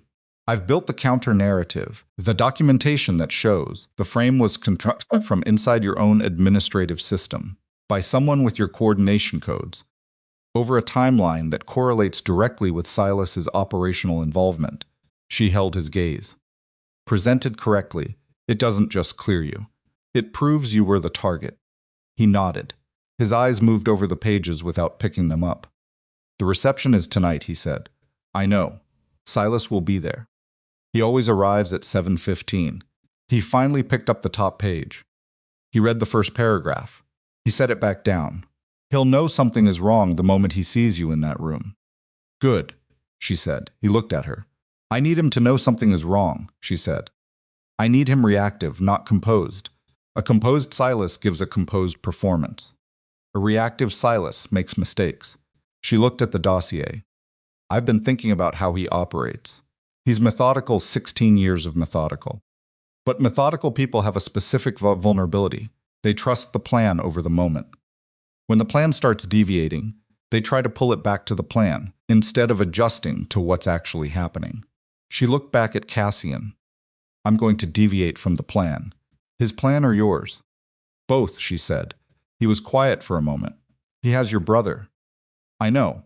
If we move on the warehouse before the reception, Silas walks into that room, not knowing his operation has been compromised, and he performs perfectly. 63 pages in a room full of witnesses, versus Silas' crew composed and prepared." She shook her head. "Malcolm stays where he is until the reception is over." She heard herself say it. She heard exactly what she was saying, that she was choosing the exposure over her brother's immediate safety, that she was calculating Malcolm's continued risk as an acceptable variable in service of the larger objective. She heard it, and she felt it land somewhere in her chest, heavy and cold, and she did not look away from Cassian's face. "That's a hard call," he said. "Yes," she said. She didn't dress it up. She didn't explain it further. She had made the calculation, and she was standing behind it, and she was not going to perform certainty she didn't feel or detachment she hadn't earned. Cassian looked at her for a long moment. Then, after the reception, "The moment it's done, she agreed. He left to make the arrangements. She sat with the dossier, and thought about Malcolm in a warehouse on the South Industrial Corridor, and permitted herself exactly 90 seconds of the feeling before she stood up and went to find something to wear. Dex, who was gone. Dex, whose absence had told her everything she needed to know about the depth of Silas's reach into Cassian's organization, had left a bag in the back room when he'd taken Malcolm. She didn't know if he'd left it deliberately, or if it was simply something he'd forgotten in the urgency of the extraction. Inside, it was a change of clothes her own, which told her that at some point in the last 48 hours, someone had accessed her apartment, which she filed under things to address later, and at the bottom, under a folded sweater, a phone that wasn't hers. She looked at the phone. It was locked. She set it on the bed and looked at it while she changed into the clothes from the bag. Then she picked it up and looked at the lock screen, which showed 3 missed calls from a number with no name attached. And she thought about Dex standing at the wall in the safe house, saying nothing, watching everything, reporting to Silas, and she put the phone in the pocket of the jacket she was putting on and decided that whatever was on it was either a trap or an opportunity, and she would figure out which later. The car arrived at 6:15. Not Cassian's armored SUV this time, a different car, dark gray, with a driver she hadn't seen before who did not introduce himself. She got in the back. The dossier was in a leather folio on the seat beside her. Cassian got in from the other side, already in his suit, and the car moved. They didn't speak for the first 8 minutes. The city moved past the window's evening traffic, lit storefronts, ordinary people with ordinary destinations, and Nia sat with the folio in her lap and the phone in her pocket, and the specific, settling quiet of someone who has finished preparing and is now simply waiting for the thing to begin. "The screens," she said. "You confirmed the AV setup? My people are already there. The system will accept the upload remotely from the folio drive." He paused. "You'll have 30 seconds from initiation to first display." "That's enough." Another silence. "After tonight," Cassian said, "whatever happens at the warehouse." "We get him out," she said. "Tonight." "Yes." She looked out the window. "He's going to do something stupid when this is over." Malcolm. "He's going to convince himself that, because it worked out, he's learned something, and he hasn't. He's going to go back to the gambling or something like it, because that's what people with that particular hole in them do." She said it without bitterness. "Just fact. I know that. I've known it. It doesn't change anything." "No," Cassian said. "It doesn't. But it's mine to handle," she said. "Not yours. Not part of whatever arrangement we have." "Understood." She felt him look at her. She didn't turn from the window. "You said arrangement," he said. "We have one. And after tonight?" She turned then, looked at him directly. "Let's get through tonight." He nodded, and she turned back to the window, and they rode the rest of the way, in the specific silence of 2 people who are both thinking about the same thing and have each, separately, decided that now is not the time.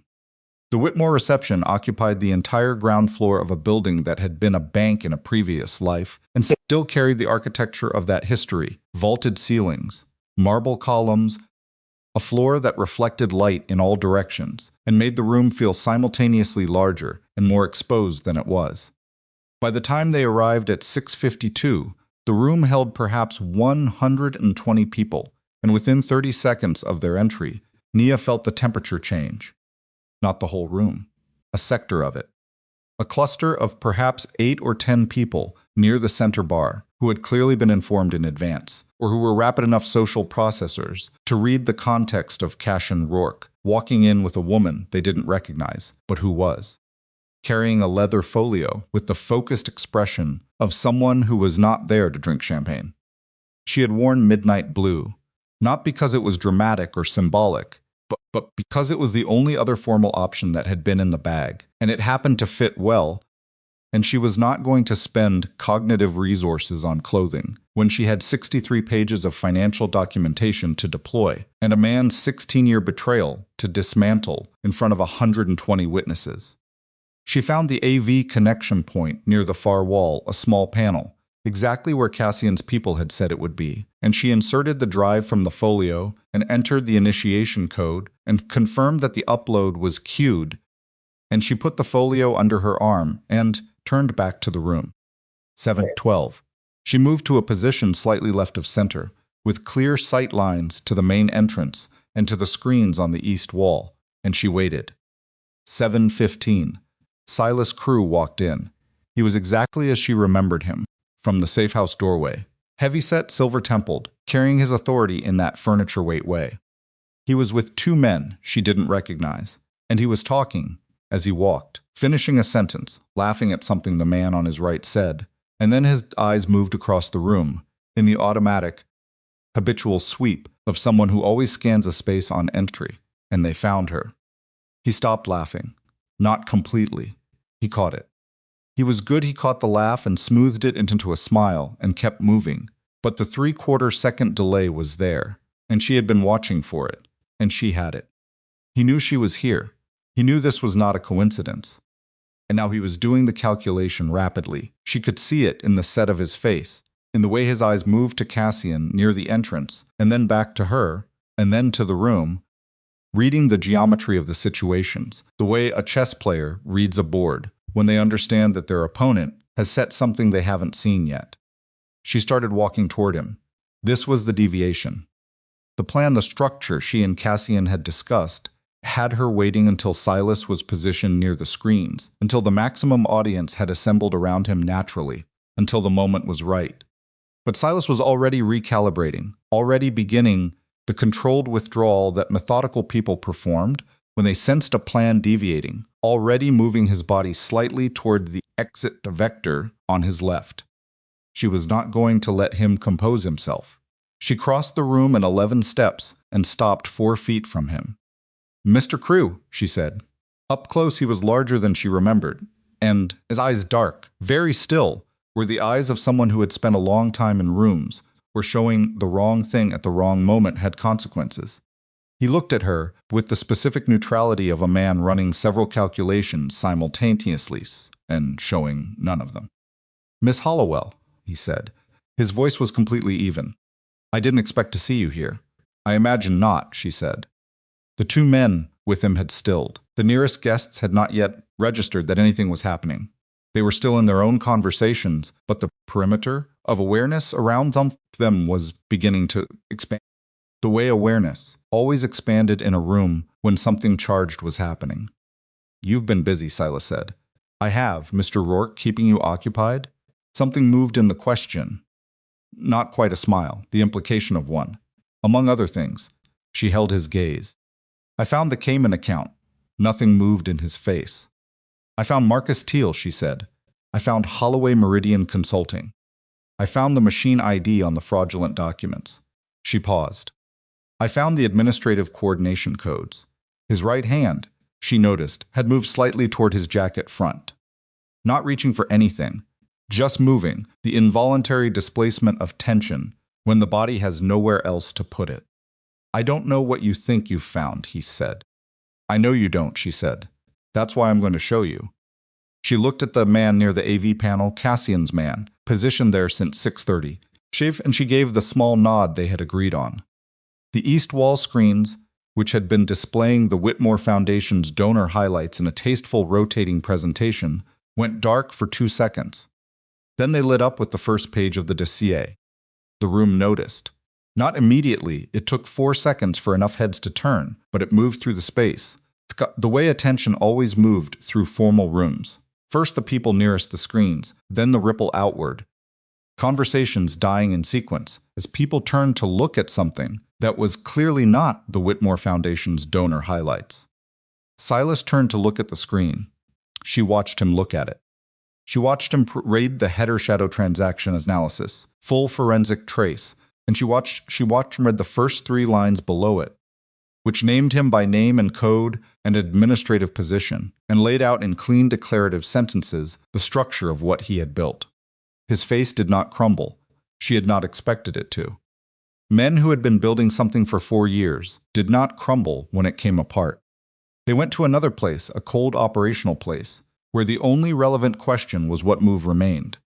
He turned back to her. "You have no idea what you've walked into," he said. Quiet. The room noise was filling back in around them. Voices rising as people used the screens and began to understand that this was not a technical error. You're a forensic accountant from outside this organization who has been inside a safe house for 48 hours. Anything you've produced is tainted. Anything you claim to have found can be challenged. It can, she agreed. In a proceeding where you control the context. She looked around the room pointedly. This is not that proceeding. This is nothing, he said. This is a room full of people at a charity function. This is a room full of people who control the financial infrastructure of this city, she said. These are the people you've been doing business with. These are the people whose money you've been routing through structures they didn't know existed. She looked back at him. This room is very much that proceeding. His jaw was tight now. The two men with him had moved not toward her, but repositioning, flanking, the unconscious geometry of men used to operating in situations that might require them to do something physical. She noted this without changing her expression. The screens were advancing. Cassian's man at the panel was moving through the dossier. At the pace they'd agreed, 30 seconds per page. Enough time to read, not enough time to dismiss. Page 7. The Shell Corporation registration. Her name misspelled. The formation date. She heard a voice, nearby a woman's voice, older, from the group that had been closest to the screens, saying, "Is that," and not finishing the question. Page 12. The transaction flow diagram. 14 months of Brett's accounts overlaid with the parallel shadow layer, color-coded, with the routing clearly shown. Page 19. The Cayman account ownership chain. Silas had not moved. He was very still now in a way that was different from his previous stillness, not controlled stillness, but the stillness of a man who has identified that movement in any direction has consequences and is. Taking the half-second to find the least bad option. You froze the accounts, he said. It came out slightly different from his other sentences. Rougher at the edge, 46 hours ago, she said. Something crossed his face. The first real thing she'd seen there, not quite panic, something adjacent to it, the thing that lives next to panic in a person who is never supposed to feel it. You don't have the authority. I filed as a forensic investigator under engagement with the beneficial interest party, she said. The beneficial interest party being Cassian Rourke, whose name appears on those accounts because you put it there. She let that sit for exactly 1 second. You built the frame and I used the frame. You gave me the legal standing to freeze every account in that structure. The moment I established it was fraudulent. His mouth was open slightly. Not much. Just enough. $2,340,000, she said. Frozen. Pending investigation, she paused. It's gone, Silas. The man on Silas's right moved. Not toward her, toward Cassian, who had appeared from somewhere to her left, which told her Cassian had been moving into position for the last several minutes, while she'd been holding Silas's attention at the center of the room. The man raised one arm in a gesture that was the beginning of something, and Cassian stepped into the arm with a movement that was so fast and so economical that half the room didn't register it, a sharp redirect of the arm, a weight shift, and the man stumbled sideways into a table, sending glasses across the marble in a cascade of sound that cracked through the room's noise like a starting gun. Everyone heard that. The room went from elevated murmur to full, silenced attention in under 2 seconds. 120 people turned. Silas turned toward Cassian. And here was the thing she had planned for, and the thing she had not been able to fully plan for simultaneously. The moment when Silas's composed exterior finally cracked, when the methodical man ran out of plan and reached for something rawer, was not a financial moment. It was personal. He looked at Cassian and he said, at a volume the nearest 30 people could clearly hear, 16 years. I was there for all of it. I built as much of this as you did. And you bring in an outside woman, some accountant Brett used as a prop, and let her take it apart? He gestured at Nia. The gesture was not violent, but it was contemptuous. A flick of the hand that said, this person, this kind of person. Let me be clear about what this is, Silas continued. His voice, finding its composure again, directed at the room now rather than at Cassian, performing for the audience. He'd just realized he had. This woman was brought here by Rourke after she was publicly humiliated at the Aurelius Gala. She has a personal interest in destroying Brett Maddox, who held her family's debt. She has spent 48 hours inside Rourke's safe house producing documents on his behalf. That is not independent forensic analysis. He looked around the room. That is a performance. For your benefit. Then he looked directly at Nia. You're a tool, sweetheart. That's all you've ever been. Brett's tool, then Rourke's. A large woman in an expensive dress, very good at arithmetic, being pointed at whoever her current patron needs taken down. The room was completely silent. Nia did not move. She did not look away from his face.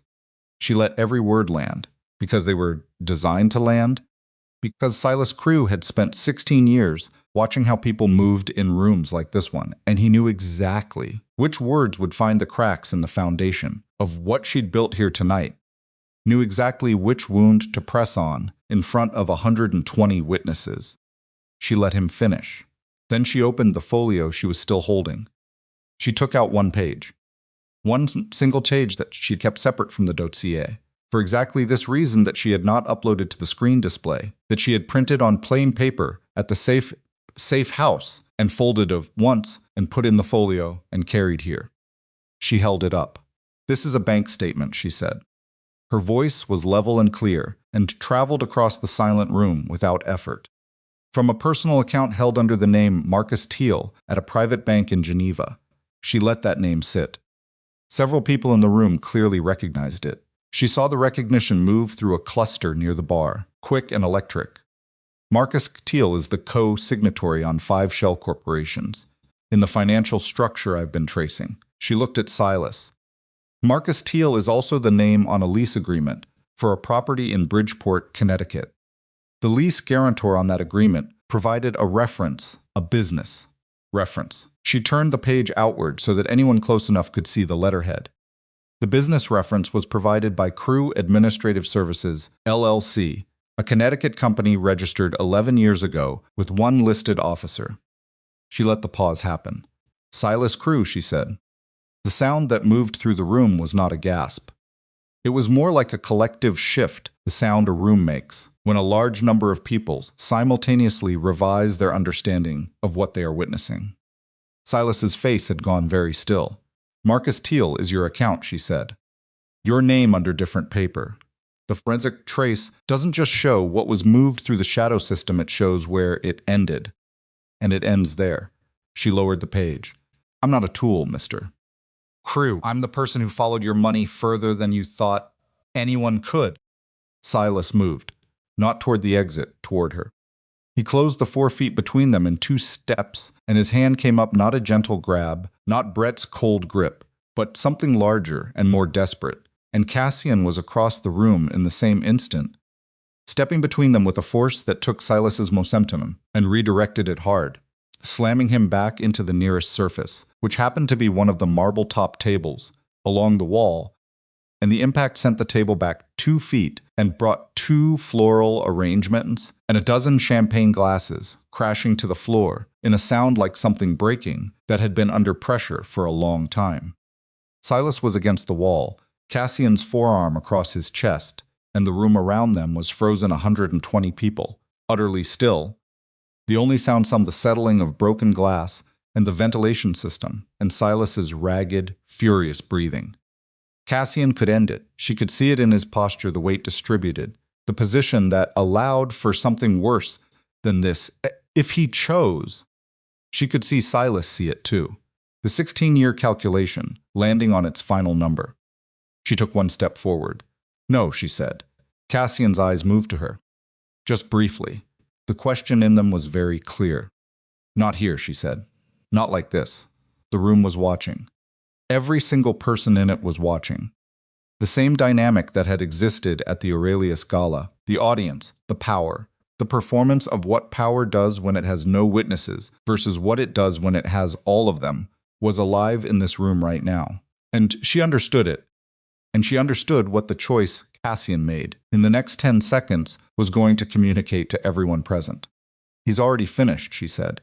Her voice was very quiet. Meant for Cassian, but carrying in the silence. Everything that gave him power is gone.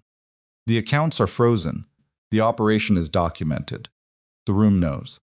She looked at Silas at his face against the wall, The fury and the fear and the 16-year weight of it all compressed into this single moment, and she looked at him the way she looked at numbers that had finally told her their truth.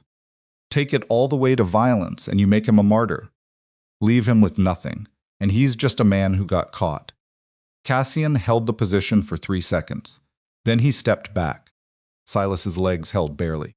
He straightened against the wall, breathing hard, and looked at the room around him, the 120 witnesses, the screen still displaying page after page of 63 pages of documentation, the broken glass on the marble floor, the space that Cassian had stepped back to give him that was somehow more damning than the wall had been, and whatever composure he reached for was not there anymore. His allies, the men who had been with him at the door, the people in the room who had understood themselves to be in some relationship with him, were standing at a distance that had told its own story. The spatial language of a room reorganizing itself around a new understanding of where power lived. Silas looked at Nia. She held his gaze. "You should have stayed in Brett's orbit," he said. His voice was rough now. The performance was over. "Yes," she said. "You all keep saying that." She turned to the room. 120 faces. Some she recognized from the gala. The woman with the pearls, 2 men who had been near the buffet table. Faces from the crowd that had laughed or looked away, or done the small social calculations that rooms full of powerful people made when someone they'd already decided didn't matter was being mistreated. She held all of it for a moment. Then she turned back to the folio in her hand and took out the drive. She handed it to the man nearest her, a man she didn't know, older, with the institutional bearing of someone who had spent decades in finance, and she said, "Everything is on there. Full documentation. If you have questions about the methodology, I'm available." She paused. "The appropriate authorities have already received a copy." She said it without drama. Just fact. The man took the drive. She stepped back from the center of the room. The screens on the east wall were still displaying. Page 41. The transaction flow diagram that showed, with the clarity of something that could not be argued against, the complete architecture of what Silas had built and how long he had been building it, and whose name he had intended to end up holding the weight of it. Cassian was beside her. Not in front of her, not behind her. Beside her. She felt rather than saw him the specific solidity of someone who has stopped performing steadiness and is simply steady. Silas had not moved from the wall. Around them, the room was beginning to reorganize, voices returning, the movement of people who had been frozen beginning again, the particular noise of a crowd processing, something that had just fundamentally changed the landscape they were standing in. Somewhere on the South Industrial Corridor, in a warehouse she hadn't seen, her brother Malcolm was sitting with 2 of Silas's men in a room that was about to become a great deal less certain than it had been 20 minutes ago. Because something needed to end quietly, because the man who had given those men their instructions had just lost everything that made his instructions worth following, and they were going to need to make a decision about what happened next. She thought about that.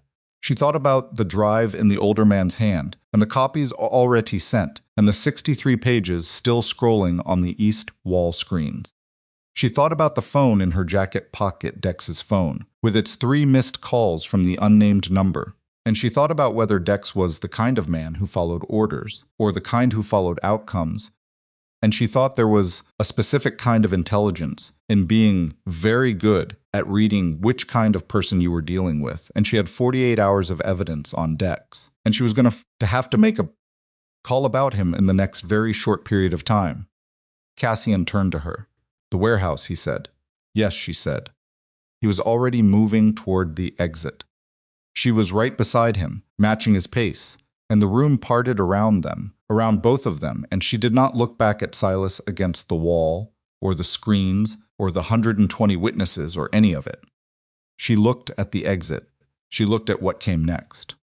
Outside the building, the night was cold, and the city was enormous and indifferent around them, and a car was waiting, and Malcolm was in a warehouse, and it was not over. It was exactly not over. It was the specific moment just before the final thing, the held breath before the last decision, and Nia Hollowell stood on the steps of the former bank and felt the night air hit her face and thought, "Whatever happens in that warehouse, I have to be ready for all of it." The car door opened. She got in. The South Industrial Corridor at night smelled like diesel and standing water, and the particular cold that came off the river when the wind was moving in from the east. Nia knew they were close, when the city sounds changed, the ambient noise of traffic and voices thinning out, replaced by the low industrial hum of machinery running overnight shifts in the buildings they passed, the rhythm of a part of the city that didn't stop, but also didn't perform. No one on these streets was here to be seen. Everyone here had somewhere specific to be and was already there. The car slowed. Cassian was on his phone. He had been on his phone since they'd cleared the Whitmore building, his voice low and clipped, coordinating something she wasn't fully hearing, and she sat beside him with her hands in her lap and watched the buildings change outside the window and breathed with the deliberate evenness of someone managing the specific fear that came not from danger to yourself, but from danger to someone you had spent your whole adult life keeping safe. Malcolm, 26 years old, who had made a dozen bad decisions leading to this one, who would probably make more, who was sitting in a warehouse right now because he'd trusted the wrong man at the wrong moment, because that was what Malcolm did. And she had spent 6 years being furious about it and had never once stopped being his sister underneath the fury. And she was not going to start tonight. The car stopped. "Stay here," Cassian said. "No," she said. He looked at her. She looked back. "I'm not negotiating this," she said. "He's my brother." A pause. Then he said, "Stay behind me until I say otherwise." She would agree to that. Okay. They got out. The warehouse was a converted loading facility. 3 stories, corrugated metal siding that had oxidized to a dull rust brown, 2 large vehicle doors on the ground level, both closed, a single personnel door on the left side with a light above it that was either broken or deliberately dark. 2 of Cassian's men were already there. She hadn't seen them arrive, which meant they'd come separately, which meant Cassian had been coordinating their approach, while she'd been watching the screens at the Whitmore reception, which meant he'd been running 2 operations simultaneously all evening and had not mentioned it. She filed that away. Cassian spoke to the 2 men briefly and quietly.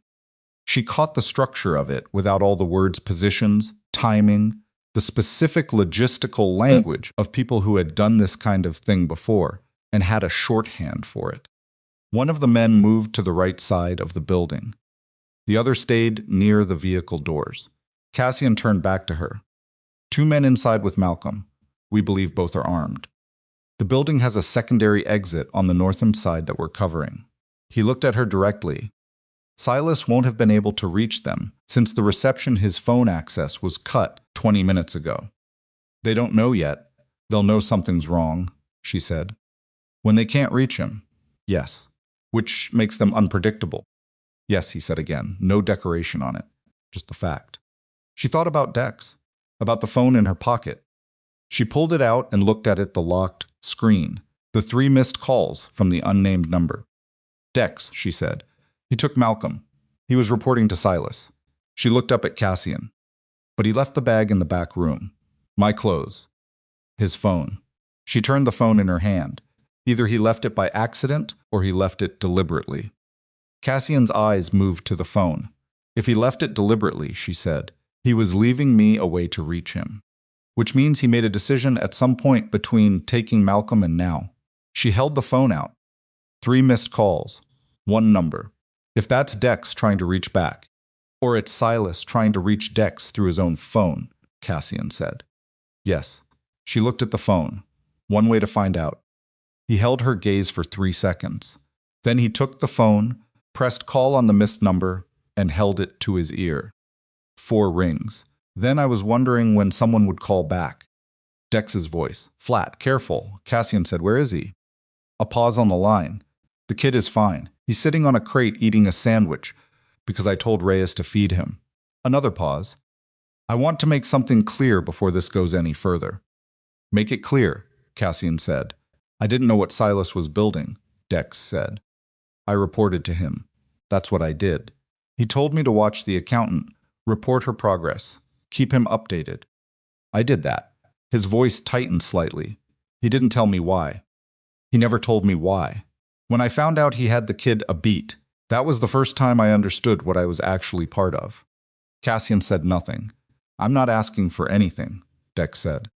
I'm telling you the kid is alive, and I'm the one keeping him that way, and if you come in the north entrance in about 4 minutes, Reyes will be away from that side of the building, because I'm going to send him to check the vehicle doors.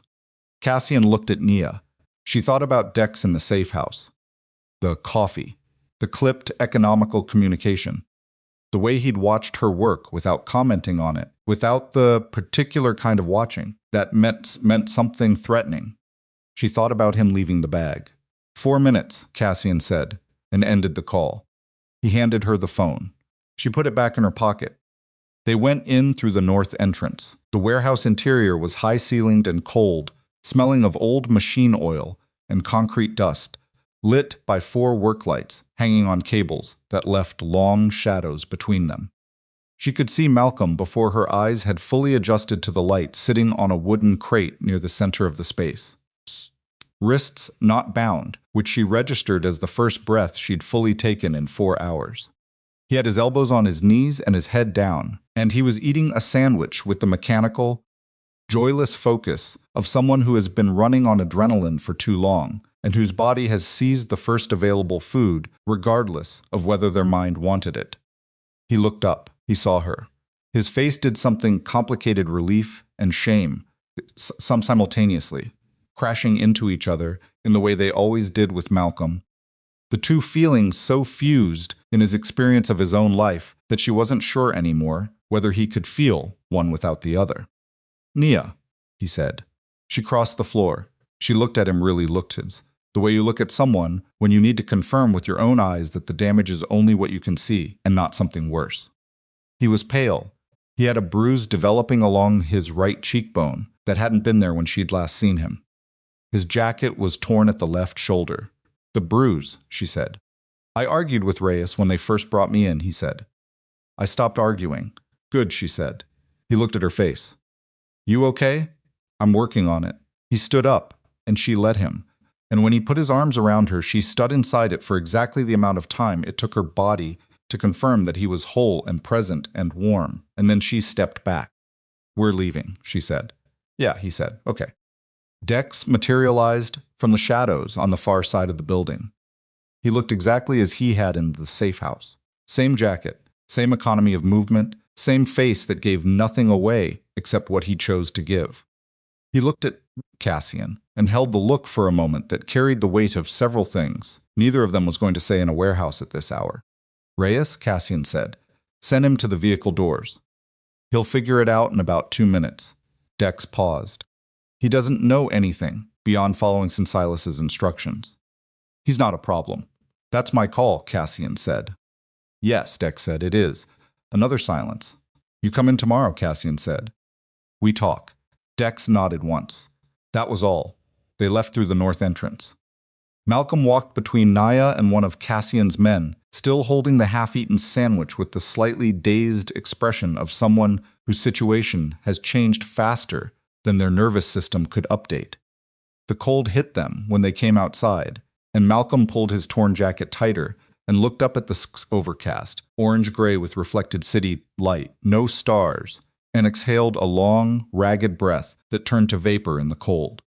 They got in the car. Malcolm sat between Nia and the window, and she was between Malcolm and Cassian, and the car moved out of the industrial corridor back toward the city's lit center, and for a long time nobody said anything. Then Malcolm said quietly, to the window, I'm sorry. She didn't answer immediately. She let it sit. I know, she finally said. I knew it was a bad idea to go to Brett's building. I knew it when I was doing it. He turned from the window. His face in the car's dim interior was young in a way that his face wasn't always stripped of the specific bravado that he used in daylight to perform being someone who had things under control. He stopped. I know, she said again. I keep doing that, he said. Knowing and doing it anyway. She looked at her brother. She thought about what she'd said to Cassian at the safe house, that Malcolm would do this again, some version of it, because the hole was still there, and the hole was what drove him. She thought about how she'd said it without flinching, as a fact rather than a wound, and how the flinch had been there anyway underneath, living where she kept things she didn't have the bandwidth to address directly. Yes, she said, you do. He absorbed that. What happens now, he said. Not quite a question. Now you sleep, she said. Tomorrow we talk about what comes next. She paused. The debt is gone. Brett is gone. Nobody has a financial claim on you anymore. She watched his face for the relief she expected to see, and it was there, but it was smaller than she'd thought it would be, which told her something about where he actually was. That doesn't fix the thing that got you into debt in the first place. I know. Do you? Looked at his hands, at the half-eaten sandwich still in one of them. He turned it over once and then leaned forward and set it carefully on the seat in front of him.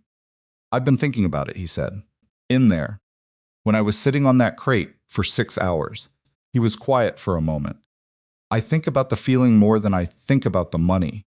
That's the problem. It's never really been about the money. She looked at him. There are people who can help with that, she said. Actual professionals, not me. I know. I can't be the person who fixes this for you, Malcolm. I can support you while you fix it. Those are different things. I know, he said, and for once she believed he meant it in a way he hadn't meant it before, not as deflection, but as something he'd actually arrived at in 6 hours on a warehouse crate with nothing to do but think. Whether it would hold tomorrow, next week, next month, she didn't know. She had never known. That was the part of loving someone like Malcolm that she'd had to make peace with. You never got certainty. You only got the next day. Okay, she said. He leaned back against the seat and closed his eyes, and was asleep in 4 minutes with the specific, complete unconsciousness of someone whose body has been waiting for permission to stop. She watched him sleep for a while. Then she turned forward and looked at the city through the windshield. Cassian was looking at it too. He had been quiet for the whole drive, not the tense quiet of someone managing something, but the different quiet of someone who has come through the far side of a long effort and is in the brief, suspended space before the next thing begins. She had learned, in the days since the gala, to read the difference in him. The texture of his silences. Silas, she said quietly, so as not to wake Malcolm. Handled, he said. What does that mean? He turned to look at her. It means he won't be a problem. For you, for Malcolm, for the organization. That's not an answer. No, he agreed, it's not. He looked back at the windshield. He's been handed to people whose financial interests he damaged. People in that room tonight who had money routed through his structures without their knowledge. He paused. Legal exposure, civil liability. The kind of trouble that takes years and everything you have to fight, and at the end of it, you're still finished. His jaw was tight for a moment, and then it loosened. He won't be sitting in a warehouse. He'll be in a courtroom. For a long time, she thought about that. But about the difference between what Cassian could have done in that ballroom and what he had allowed to happen instead. About her own voice saying, not here, not like this. About the specific kind of restraint that was harder than its opposite. Is that what you wanted? She asked. He considered the question. What I wanted and what's right aren't always the same, he said. 16 years, he stopped. Started again. I keep going back to the first thing he ever did for me. Before any of it, when I had nothing, and the organization was 3 people and a truck, and Silas knew a man who could move money through a structure I'd never have found on my own. He looked at his hands. He was building his exit strategy before I'd finished building my entrance. She didn't say a thing. There was nothing useful to say. What do you do with that? He said. It wasn't a question directed at her. It was the specific kind of statement that meant, I don't know what to do with this, and I'm saying it out loud because silence has stopped being sufficient. You carry it, she said. It doesn't get lighter. You just get better at carrying it. He looked at her. Is that what you do? My father died when I was 23, she said. He left debts I didn't know about, and a brother who was 17, and a financial mess that took me 4 years to clear. I was angry at him for 6 of the last 8 years. She paused. He was a good man who made bad choices and trusted the wrong people, and I spent a lot of time trying to figure out how both of those things could be true at once. Are they? Yes, she said, they always are. The car moved through the city. Malcolm breathed steadily in the seat beside her.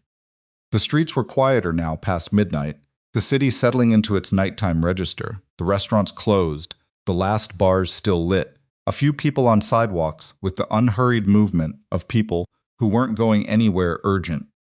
The organization, she said. What about it? The system I built. The financial trace architecture.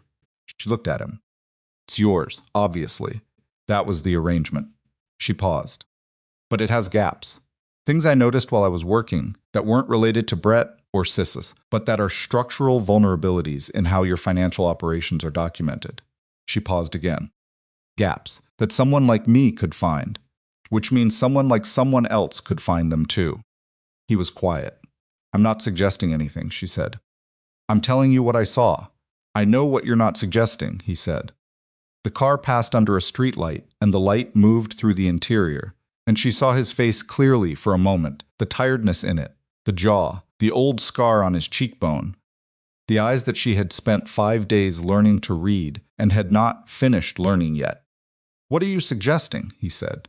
She thought about it. The honest answer. Not the cautious one or the strategic one, but the one that was actually true. I don't know yet, she said. I know what I'm good at. I know what those capabilities are worth. I know that I spent 4 days inside your financial architecture, and I understand it better now than most people who have been in it for years. She looked at the windshield. I also know that the life I've been living, the forensic, accounting, the conference rooms, the CFOs who lie to me, while I follow the money anyway, I'm good at that life. But it's not, she stopped. It's not enough, he said. I was going to say it's not the whole thing, she said. But yes, that too. Another silence. Malcolm shifted in his sleep and resettled without waking. The women, Cassian said. She turned to look at him. At the gala, he said. The 3 of them. I told you I'd remember their names. You did. I looked into them after, all 3. He paused. The redhead, her husband's company, holds 3 contracts that route through my distribution network. The blonde woman's father is a silent partner in 2 of my legitimate real estate holdings. He looked at her. The older woman with the pearls has a son who has been asking my organization for a very specific favor for 6 months that I've been sitting on. She held his gaze. And nothing, not yet. His voice was even. But they know I know, and they know I haven't forgotten. He paused. Sometimes that's enough. She thought about that. About the specific weight of being remembered by someone with the kind of memory Cassian Rourke carried. About the woman at the buffet table, and the joke about protecting the food and the laughter that had followed it. The small cruelties that accumulated in a person's body like sediment, layer on layer, until the weight of them was so familiar, you forgot you were carrying it. I don't want revenge on them, she said, carefully, making sure it was true as she said it. I don't think I do. I know, he said, but I want... She stopped again. Tried to find the precise thing. I want the room to be different. Not just for me, the way rooms work, the math of who gets to be taken seriously in them. She looked at him. I don't know how to do that with a financial dossier. No, he agreed. You don't. He was quiet for a moment. But you know what you did at the Whitmore reception tonight. You know what it looked like when it worked. She did know. She had felt it in the room, the specific shift when the screens lit up, and the documentation was there, undeniable, in front of everyone. And the thing that had been true all along but invisible became visible and required everyone present to update their understanding. She had felt the room change, not just around Silas. Around her. That's a different thing, she said. It's a related thing, he said. She sat with that. Outside, the city continued its patient, enormous self. A delivery truck turned at an intersection ahead of them. A woman walked a dog on an empty sidewalk, both of them moving at the unhurried pace of the middle of the night. The car moved through it all, unhurried, heading somewhere that Nia realized she hadn't asked about. Where are we going? She said. Somewhere with more than one room, he said. Malcolm can sleep. You can sleep. He paused. You've been awake for... I know how long I've been awake. Then you know you need to stop. She looked at him. Are you telling me to go to sleep? I'm suggesting it. Those are different things, she said. He almost smiled. The small private version. Yes, he said. They are. The car stopped in front of a building she hadn't seen before, not a safe house, something different. A residential building in a part of the city where the architecture was older, and the streets were quieter, and the lights in the windows were the lights of people who lived here rather than people who were passing through. A doorman. a lobby visible through glass. She woke Malcolm with a hand on his shoulder, and he came awake the way he always had, since he was a boy, immediately. His eyes open and present before the rest of him had caught up, the reflex of someone who'd spent years half expecting bad news. "We're here," she said. "Where's here?" he said. "Somewhere safe," she said. "Come on." They went inside. The apartment Cassian's people had arranged was on the 7th floor, 3 rooms, warm and simply furnished, in the way of places that were meant to be functional rather than impressive. Malcolm went to the first bedroom and was horizontal and unconscious within 6 minutes. Nia stood in the main room and looked at the window, which faced east, and noticed for the first time that the sky at its lowest edge had the specific quality of light that came just before the light changed. Not dawn yet, the suggestion of it, the way the dark shifted from flat black to something with more depth in it, the color returning to things before the sun was there to provide it. She heard Cassian in the kitchen, the sound of water running. 2 glasses. He came and stood beside her at the window and held out a glass, and she took it and drank. "She came to me," Nia said. He waited. At the reception. After Silas. She turned the glass in her hand. "The woman with the pearls." "She came to me," she paused. "She said she was sorry." "What did you do?" he said. "I accepted it." She looked at the window. "I didn't pretend to forget, but I accepted it." She paused. "I don't know if that was the right thing." "Probably not the wrong thing," he said. "It didn't feel like forgiveness," she said. "It felt like acknowledging that she exists, and that she's capable of being something other than what she was in that moment." She turned the glass again. "That's not forgiveness. I don't know what it is." "Maybe it doesn't need a name." He said. She thought about that. About the impulse to categorize, to file things under the right heading so they could be properly stored and accessed. It was the part of her that worked in numbers, the part that needed the taxonomy to be complete before she could move on. She had spent most of her life fighting the parts of the world that refused to be categorized neatly. "People mostly." "No," she said. "Maybe it doesn't." They stood at the window in the quiet of the very early morning, and the city below was as close to still as it ever got. Not actually still. The city was never actually still. But the particular low-frequency hum of it was something she had stopped hearing as noise and started hearing as the sound of the place, simply being what it was. Continuous, indifferent, existing at a scale that made individual nights and their specific agonies feel simultaneously important and very small.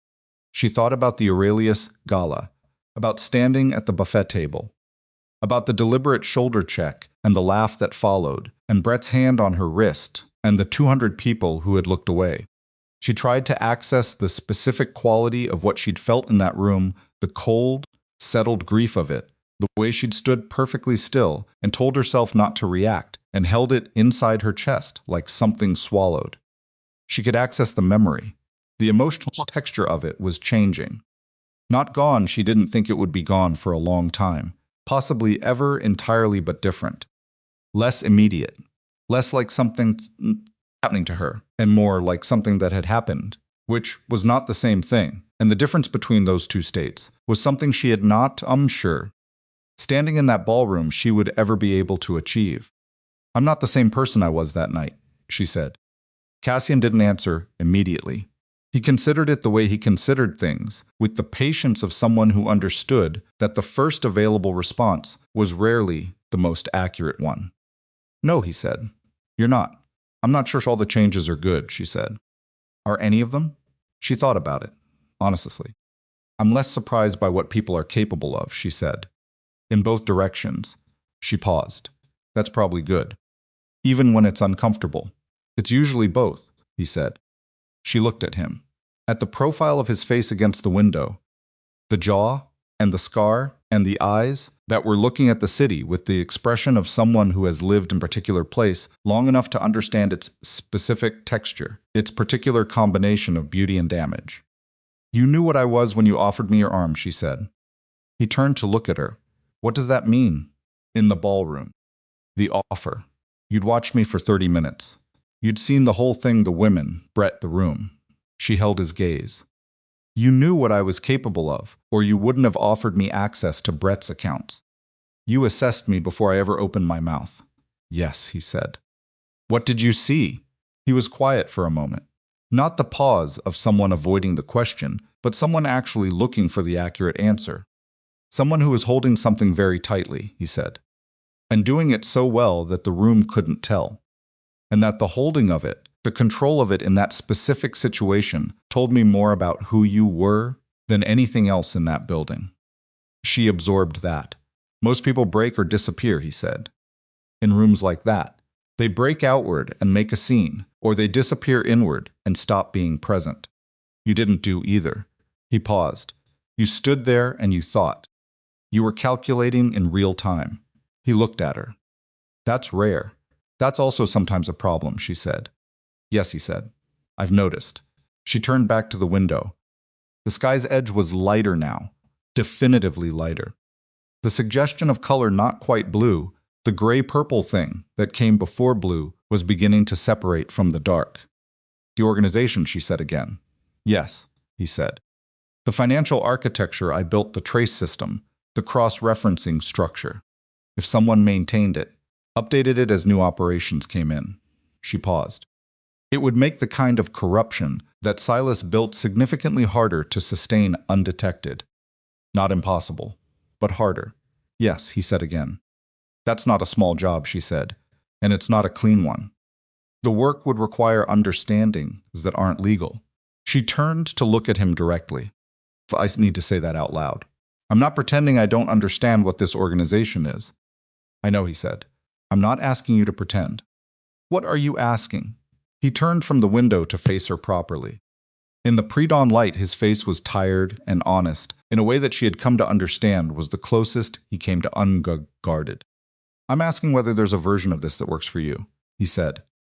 Not for the organization, for you. She looked at him. She thought about conference rooms and lying CFOs and 4 years of cleaning up her father's mess and 6 years of carrying Malcolm and the specific grinding loneliness of being the person who held things together so completely that nobody ever considered the cost. Thoughts about 63 pods of documentation and a room full of people who had reassessed what she was worth in real time.